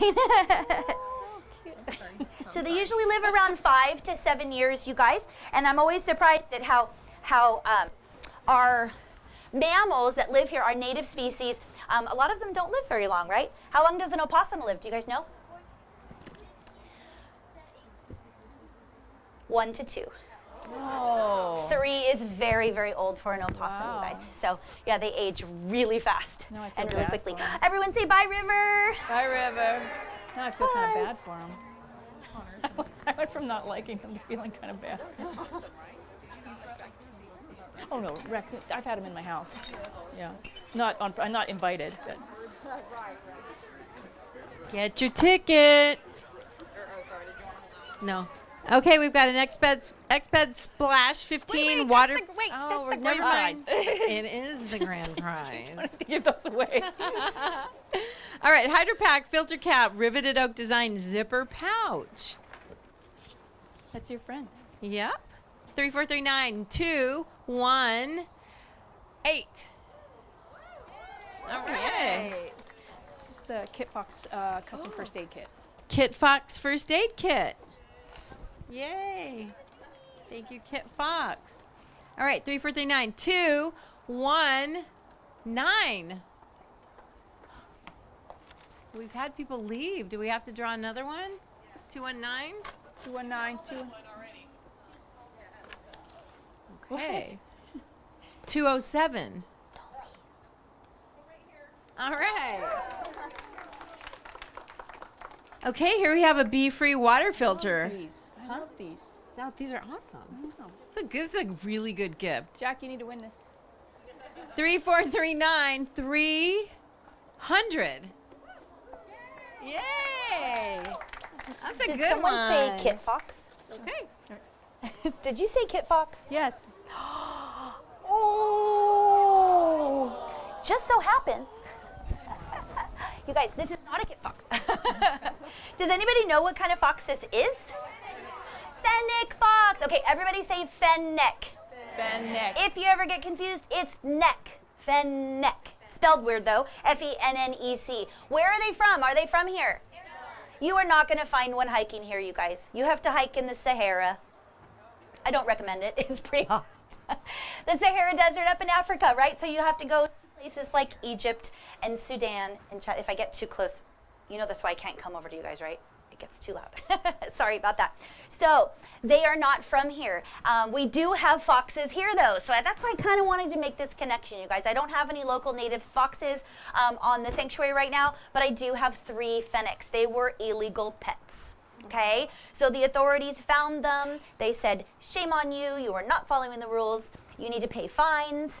You might even go to jail for a little bit. But now we have to find a home for those foxes. They're not from here, so it's not like we could just try to relocate them in the hills here. So this is a little fennec. Her name is Minnie. And a guy in Los Angeles had a bunch of foxes in his house, and the neighbors were like, my crazy neighbor has a bunch of foxes. So California Fish and Wildlife showed up. They were in like what's it called? SWAT gear, you know, and it was like a whole thing. And they were like, give me your foxes. But then they checked all around San Diego County, and it turns out that everyone that already had a permit, a fish and wildlife permit for foxes, already had the number of foxes that they wanted, right? The San Diego Zoo already has them. The Wild Animal Park has some. I have a permit for a fennec fox, and so they said, hey, you have one. Do you want another one? What do you think I said? Yeah. Of course. And she's really friendly. She was someone's pet, of course. Because guess what? If she was someone's pet, now she's comfortable around people, right? So I get to bring her around and show you. This is full size, you guys. She's 9 years old. This is the largest that she's going to get, but they are the smallest of all the foxes, but the ones with the biggest ears. Now we do have foxes here. Our local native foxes are the red fox and the gray fox. Much bigger, much taller. Of course, nocturnal as well. So are these. We have some out in our deserts. The kit fox, right? Lives around in the deserts as well. And these guys are built for desert too. I mean, look at these ears. What are those going to help her do? Stay cool. Hearing. What's she listening for? Everything. Yes, she's going to listen for the mice and maybe the snakes slithering. Not so many snakes coming out at night so much though, right? Most of the time the snakes come out during the day. So she's listening for bugs. Where do most bugs live? Underground. So if they're underground and she can't see them and she can't smell them, how does she know where they are? She's listening. She's listening for the movement and the slithering and the creepy crawly of all of those bugs. And then it's like finding treasure. She's like, aha, there it is. It's under the earth. And then she knows where to dig. So all night long, they're going to be digging up the bugs. But she does catch mice. She can jump 5 feet high and grab a bird in the air.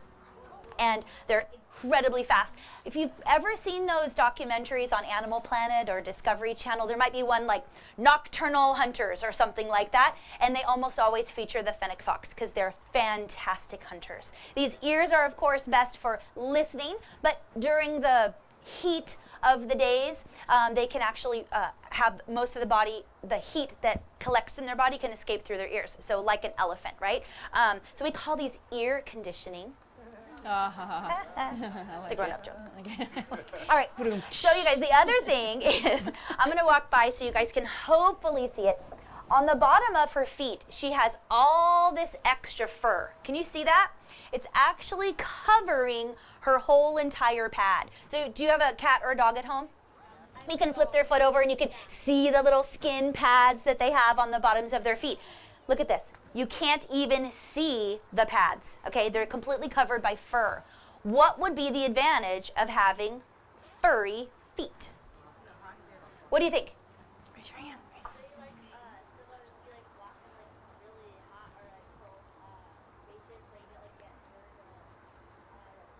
Exactly. Yeah. She doesn't want to burn her footies, right? Built-in flip-flops. Super cool, right? They also are acting kind of like socks, so they can sneak up on their food. They can sneak away from danger, right? Also, they don't leave any tracks or footprints. That's super helpful. When you're this size, you think everything bigger than you wants to eat you. And so if you can run away and not leave tracks for a predator to follow you, pretty cool. Foxes are omnivores, so they are going to eat a bunch of bugs and stuff, but they tend to eat just about anything they can find. So they're kind of opportunistic like coyotes too, right? So they're going to be eating seeds and nuts and berries and things like that if they can find them too, just like the coyotes do. So who wants a fennec fox as a pet? See? I don't know how good this is, you guys. I want to teach you about not taking wild animals, but it does the opposite. You're like, I want one. You guys, it's illegal. Okay, I do not encourage you to engage in illegal activity. They are super cute. However, just because it's cute doesn't mean you should have it in your house. Nope. Tell you why. She's nocturnal. So when is she digging and scratching? Emphasize all night long, okay? What is she digging? She's digging up your carpet. She's scratching your hardwood floor. She's scratching on your cabinets. They're getting into everything, right? They're really, really crazy. And they're not a dog. What is she? She's a fox, you guys. This is a wild animal, so go get a dog. It's going to be a little bit better in your house. Do we have some volunteers that might want to pet her? Maybe from that side. Maybe. Nobody wants to pet her? Oh Andrea, maybe can somebody come down from that side? Yes, if someone could come down, because I can't get too close to that speaker because it will. Anybody? Does somebody want to come and pet her? I want you to tell me. Come on down. Come on down. Yeah. Oh, good boy. I can't get too close. Okay. Oh, we've got 3. We've got 10. Okay. Okay, that's enough. Come over this way, guys, because I can't get close to the speaker. It's going to get a lot of feedback. So, tell everybody, she's soft or not? She's like a cloud. I think she feels a little bit like a bunny. Who's touched a bunny before? Okay, so it really does feel bunny soft, okay? And then touch her footies. Minnie came with her name Minnie, and I don't even know how it was spelled, you guys. M-I-N-N-I-E is how I spell it, because like Minnie Mouse, right? With the big giant ears, like her big ears, but it could be M-I-N-I. Miniature. I don't know. Any questions about the fennec fox? Yes. Okay. I know. It's a good question. Look. Don't rush the stage, you guys. 2 more. Here we go. I know. It's just, yeah, too bad. I don't know. Look at that tail. That's the foxy tail. So she looks like a chihuahua until you see the tail, right, you guys? All right, you guys, I have 1 more for you. Bye, Minnie. We like Minnie. Let's see. We probably have enough to do it at the end. Karen. Oh, okay. Here she goes. I'm following her lead. Not the white one. Not the white one. Not the grand prize. Okay, everybody. Got purple this time. Just tell us when you're ready. Garage Grown Gear Sit Pad, Riveted Oak Design Trail Wallet. Sit Pad in purple. Purple. 3 for $39. 2, 2, 4. Yay! It's one of the first aid kits. Kit Fox custom first aid. Okay, and here we have another Kit Fox first aid kit. 3 for $39. 2, 4, 4. Anybody? Oh, there we go. Oh, almost lost that. Is it Ferris? Another one. First aid kit. Okay, another Kit Fox first aid kit. Ferris got one. 3 for $39. 3, 0, 1. Who said that? Who did that? Okay. All right, last one this time. Snap and Charge Power Bank. Wow. Riveted Oak Design Zipper Pouch and Trail Wallet. Ooh. Boy, this may be the grand prize. They're all so grand. They're all grand. 3 for $39. 1, 8, 7. Yeah? Okay, another first aid kit. Okay, we got time. Another Kit Fox first aid kit. You ready? Okay, she's ready. All right. 3 for $39. 2, 4, 7. All right. All right, you guys. Okay. It's October. That means Halloween. When you think of Halloween, what are the animals you think of? Bats. Bats. I do not have a bat. I want a bat. Cats. Snakes. Spiders. I almost brought the tarantula, but I thought Anne would have a little freak out, so I did not bring the tarantula.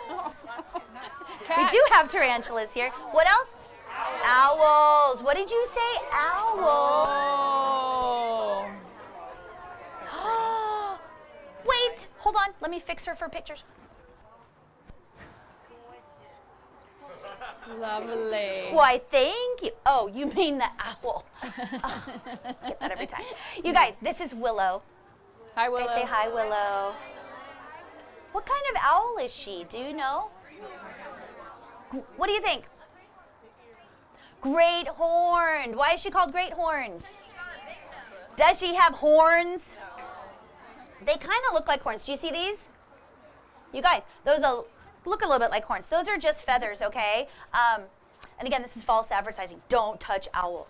Do as I say, not as I do, right, you guys? So I'm just fixing her there. That's as far as she'll let me touch her. Can't touch her anywhere else. She's like, nope, don't touch me.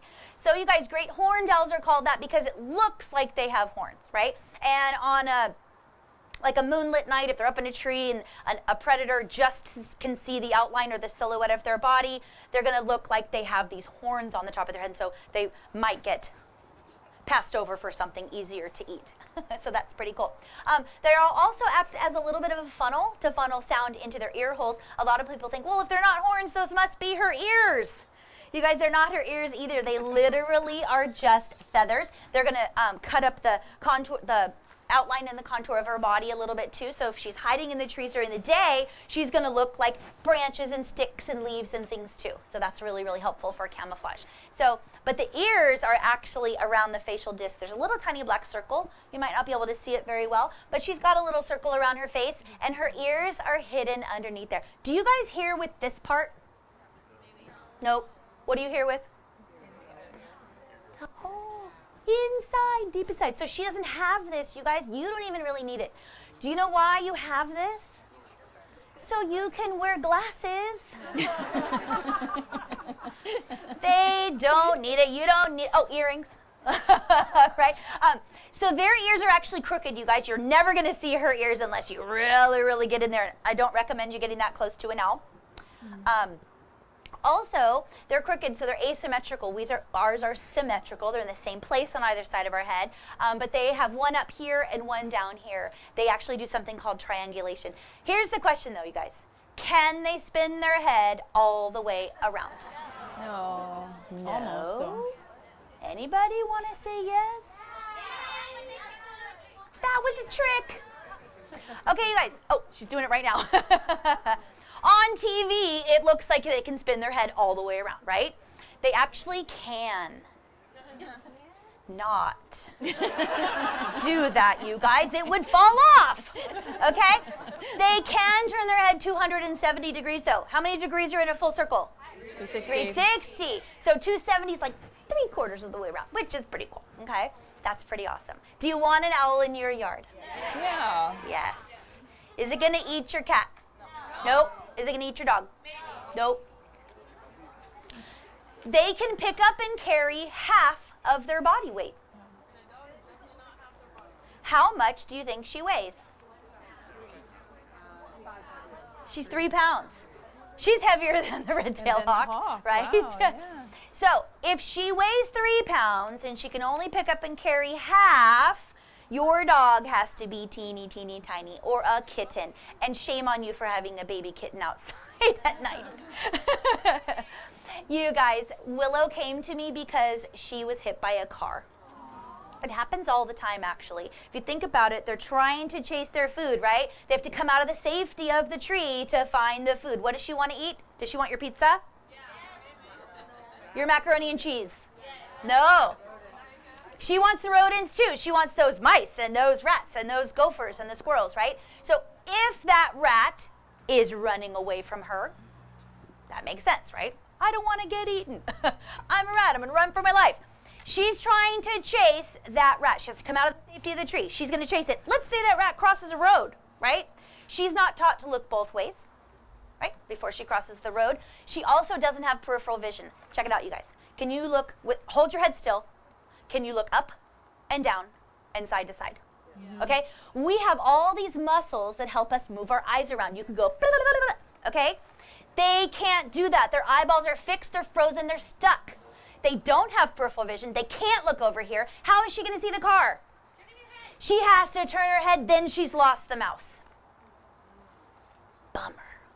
So she's chasing mice across the road. That's how she got hit by a car. But she had a really, really bad accident, and it really wrecked her wing. So they had to do an amputation. So she has one wing. So obviously we can't release her to the wild because obviously she can't fly with one wing. So that's why she's living on my sanctuary.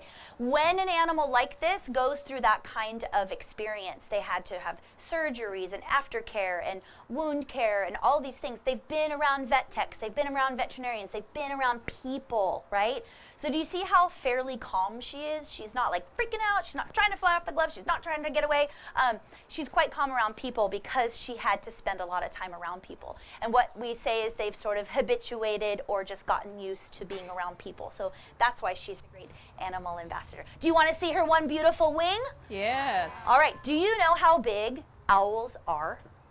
You can't really hear them flying, right, you guys? You're never going to hear them because they fly with silent flight. So if you're lucky enough to see one, like, whoa, right? It's pretty cool. Have you seen one fly? It's really cool.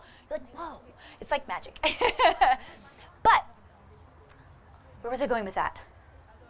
I forgot what I was going to say. But when they're flying, that's the only time that you would see them with their wings fully stretched out to get an idea about their wingspan. The wingspan is what we call from tip to tip of one wing to the other wing, okay? So you're going to have to use your imagination for what it would look like. This is her missing wing, okay? So she only has one on this side. You guys ready? Oh. See how big that wing is, though? Yeah. Whoa. You know, I see you. Why do I have to wear a big glove on my hand? Look at those toenails, right? What do we call those? Talons. Talons. You guys are wearing your smarty pants tonight. Excellent. Talons. Super duper sharp. Why are they called great horned owls? Because they're pretty great. Because they're great. Yeah. Of course. It just so happens that they're the biggest owl we have too. So they're greatest in size right here in our country. But they also have the greatest crushing power of almost all other raptors. That ruby red-tailed hawk, she can crush with 200 to 300 pounds of crushing power. That's a lot of crushing power. However, the great horned owl can crush with 400 to 500. Okay, so it is illegal to touch an owl, and that law is in place for your safety. Okay, if you get too close to an owl, they're probably going to fly away. But if you corner it and then it gets really scared, what's it going to do? It's going to use the only thing it has. It's going to reach out and grab you with those talons, and they can crush your hand and rip your fingers off. So don't touch owls in the wild. Okay, got it? I have to wear this really, really thick glove. You guys didn't see it, but Ruby's glove only had 2 layers of leather. This one is very specifically designed for the great horned owl. It has 3 layers of leather, so she doesn't crush through that glove into my hand. What questions do you have about owls? Oh, wait, I have one. What does an owl say? Hoot, hoot. Hoot, hoot. I've never heard an owl sound like that. Hoot, hoot. That would be pretty cool. Kind of scary if I heard that in my backyard. But I get what you're saying about the hoot, right? Okay, let me hear your best hoot, you guys. Oh, that's pretty good.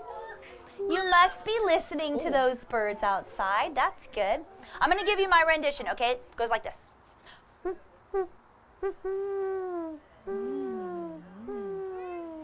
Have you heard that one before? Yes. You guys, if you hear that hoot, guess what? It's you. It's only this owl. The great horned owl is the only owl that hoots in our whole country. All other owls do not hoot. They're going to screech and scream and chitter and chatter and chirp and make the rattlesnake sound and all these other vocalizations. But the hoot is safe for this one. Some people call them the hoot owl, and that's pretty right on, because that's the one. Yes, sir? No, it's all different, and they all mean different things, but basically they're like, hey, where are you, right? And then they're trying to find a boyfriend or a girlfriend, right? And they're calling, and then if you hear the, and then a few seconds later, you hear one way off in the distance, and what they're saying is, where are you? And then she's like, I'm over here. And he's like, where? I'm over here. So you hear it like going back and forth for a long time. But there's a lot of other sounds, like you might hear this one. Let me see if I can do it. Meet, meet, meet, kind of like that. And that's the younger ones that are asking for food. So there's a lot of different sounds that owls make. So it's not that this owl will only hoot. They make a lot of other sounds too. But all of the other owls don't hoot. Does that make sense? There are other owls that hoot, but here in our country, it's mainly this one. The barred owl, B-A-R-R-E-D, will come through as a migratory bird, and sometimes you'll hear that one hooting. You're like, wait a second, Andrea said that this is the only one. But they don't typically come through, but once in a while, yeah. Question?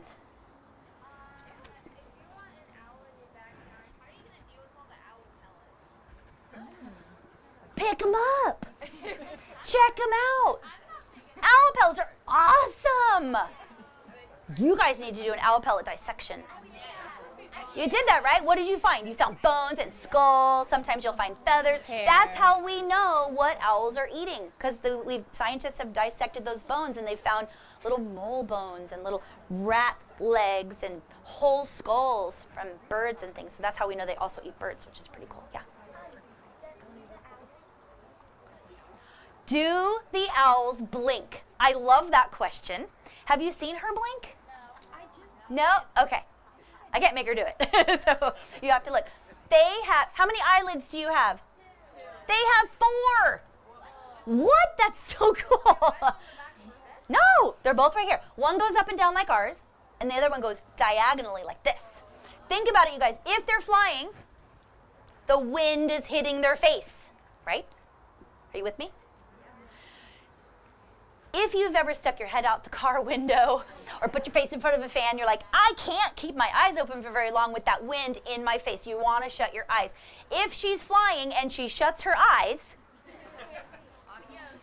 she's going to crash into a tree or a building or a car or something, right? So this diagonal eyelid, it's called the nictitating membrane. If you guys know what reptiles, they also have it, okay? It's clear. They can see through it, but the wind doesn't get in their eyes. Isn't that cool? They can still see. So she's kind of winking and blinking like all the time. They're like back and forth. It's really cool when you can see her. She's super active right now because she's very alert. She's very awake. Her eyes are really, really big. Yeah.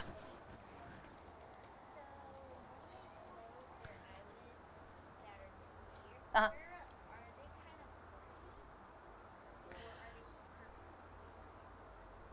Okay, say it one more time. No. Yeah. Clear enough for them to see. Yeah. But we can't really see it all that well. Sometimes you see it moving, but I think it's pretty clear because you can't really see it all that well. Was there another question? Yeah. So they're, fun fact, you guys, they don't want to build their own nests, okay? They are very lazy. They prefer a prefab home. Because who makes the big nests around here? We don't have that many osprey around Flamingos. here, well, around here, yeah. Over there. You're right next to this too. I'm like, flamingos on the ground. The red-tailed hawk actually builds one of the biggest nests around here. Huge stick nest, right? So oftentimes you'll see a great horned owl in the red-tailed hawk nest because they stole it. So red-tailed hawks and great horned owls are not friends in the wild, and they steal each other's nests and they'll fight for territory and babies and stuff. But how big is their territory? You're asking how big their territory is, and I can't remember the exact square footage, but it's several blocks. Like, they want to have a big space where they can, you know, take root and say, this is our space. I want all these animals here. Hawks, you can have them during the day, but I'm going to be hunting them at night. So you will see a hawk and an owl living in the same tree occasionally, because they decide, okay, well, you're going to have the night shift, and then I'm going to have the day shift. They kind of work it out. Do they prey on any other owls? They could. Well, good question. They're not cannibals. They're not going to eat their own species, right? So they typically don't eat them. What they're doing is just killing them because they want to have, they're protecting their space, they're protecting their territory, they're protecting their eggs, they're protecting their babies, and all those other things. So they don't typically kill them to eat them. So to prey upon them kind of would indicate that they're eating them. So not usually. Yeah. I hear one. Is it? Did you hear that? I was like, that wasn't you. It's either an owl or it's Scouts USA next door. Right? I think it was an owl. Sorry, what was your question?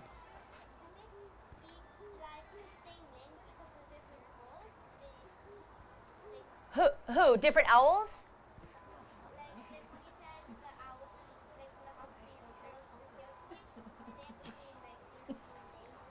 Body language. They can tell each other. I'm gonna fight you. No, not really.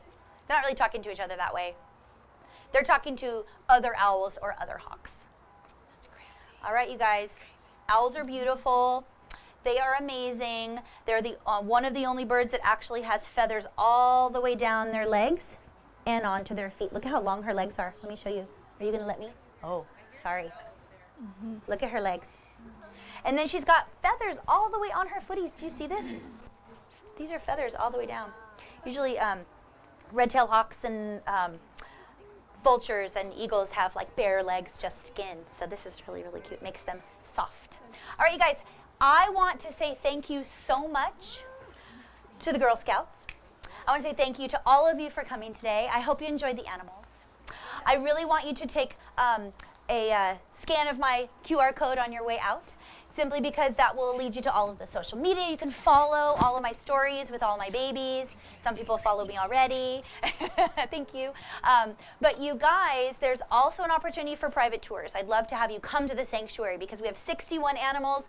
You can touch and hold 53 of them. You go to the zoo, you can't touch anything. I'm just saying.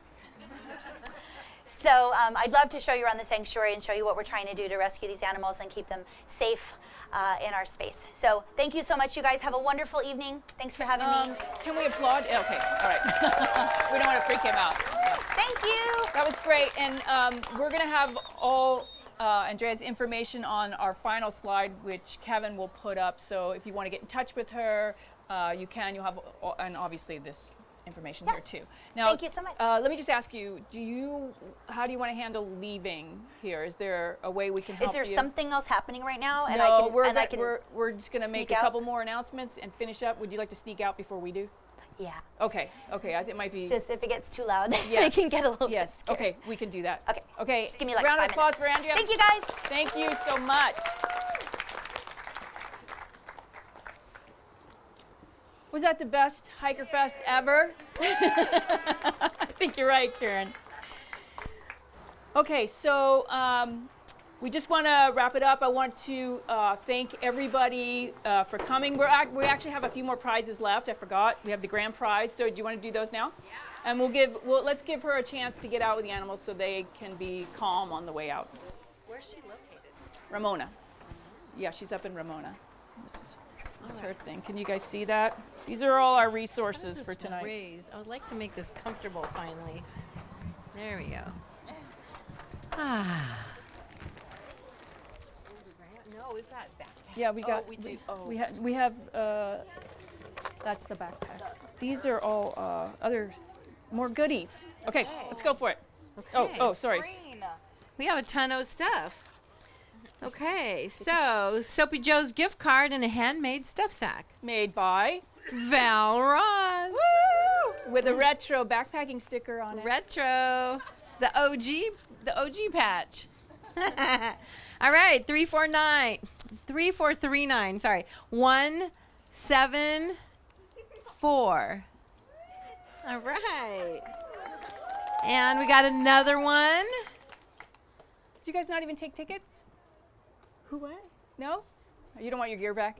3439 286. Okay, we got another one. Also, She won't have to have a car. Okay. I'm not going to say 3439 anymore because I think they're all the same this time. 255. Let's hear a big hoot. That's you. Anybody? Raise your hand. 255. Oh, somebody's left. Okay. Oh, must be present. Yay. Yeah, must be present. Okay. 2, 4, 8. I think she'll come back. Right. Okay. Wow, Val, you were busy. Busy bee. And also Soapy Joe's. And Soapy Joe, that's great. They were very kind I wish and I had really a ticket quick. today. I want a car wash. 282. Yay! Get that car wash. She don't have a car either. Okay, here we have a Soapy Joe's gift card and in a Riveted Oak Designs trail wallet. Woo. That's Karen's friend. Yeah, it's my friend. Got lots of friends. All right, 2, 4, 6. All right. Oh, I bet she has a car. She Does she have a car? Yay. Okay, another first aid kit. Okay, Kit Fox first aid kit coming up.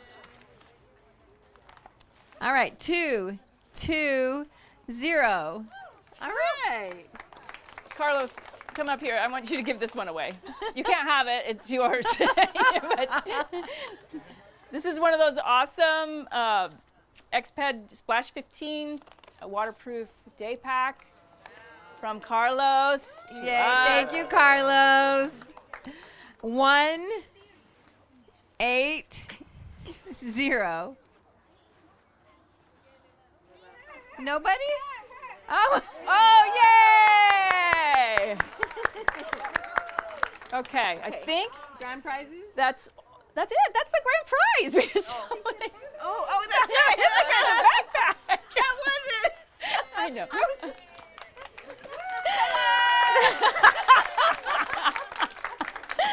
Oh, a bunch of nut jobs here.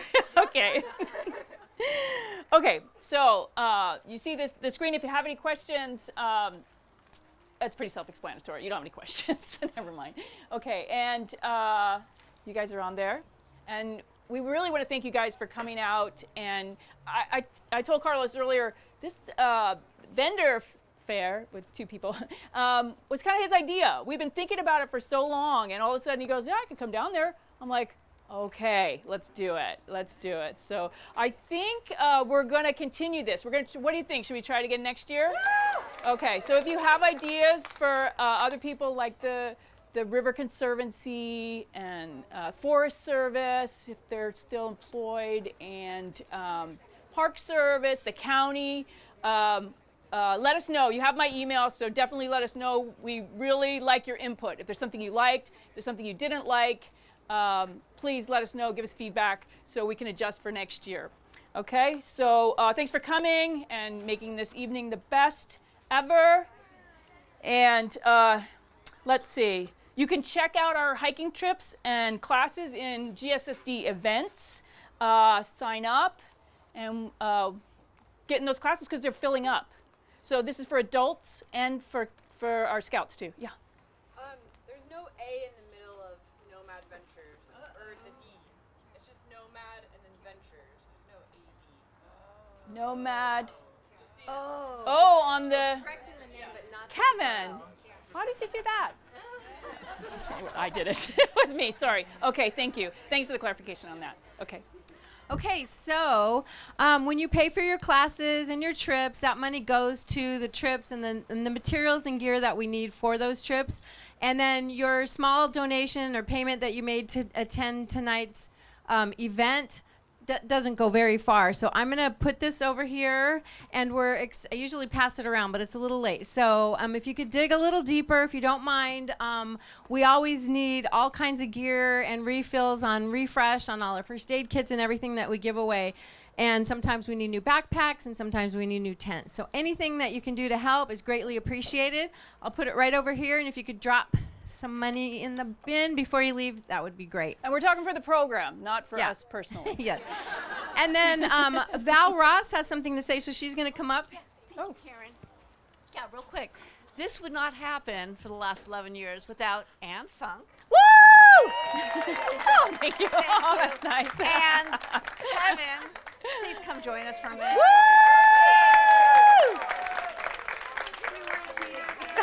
You guys are cheating. Happy birthday, dear Kevin. Happy birthday to you. Okay, sign up for those classes. They're filling up, and we'll see you on the trail. Happy trails, everybody. Thanks for coming. Be careful. Be careful going out. Oh, she is? Okay. Oh, did she? Does she still have some? Or you still have somebody there? Until we meet again. Happy trails to you. Keep smiling until then.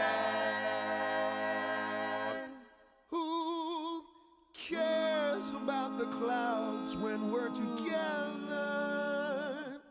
Just sing a song and think about sunny weather.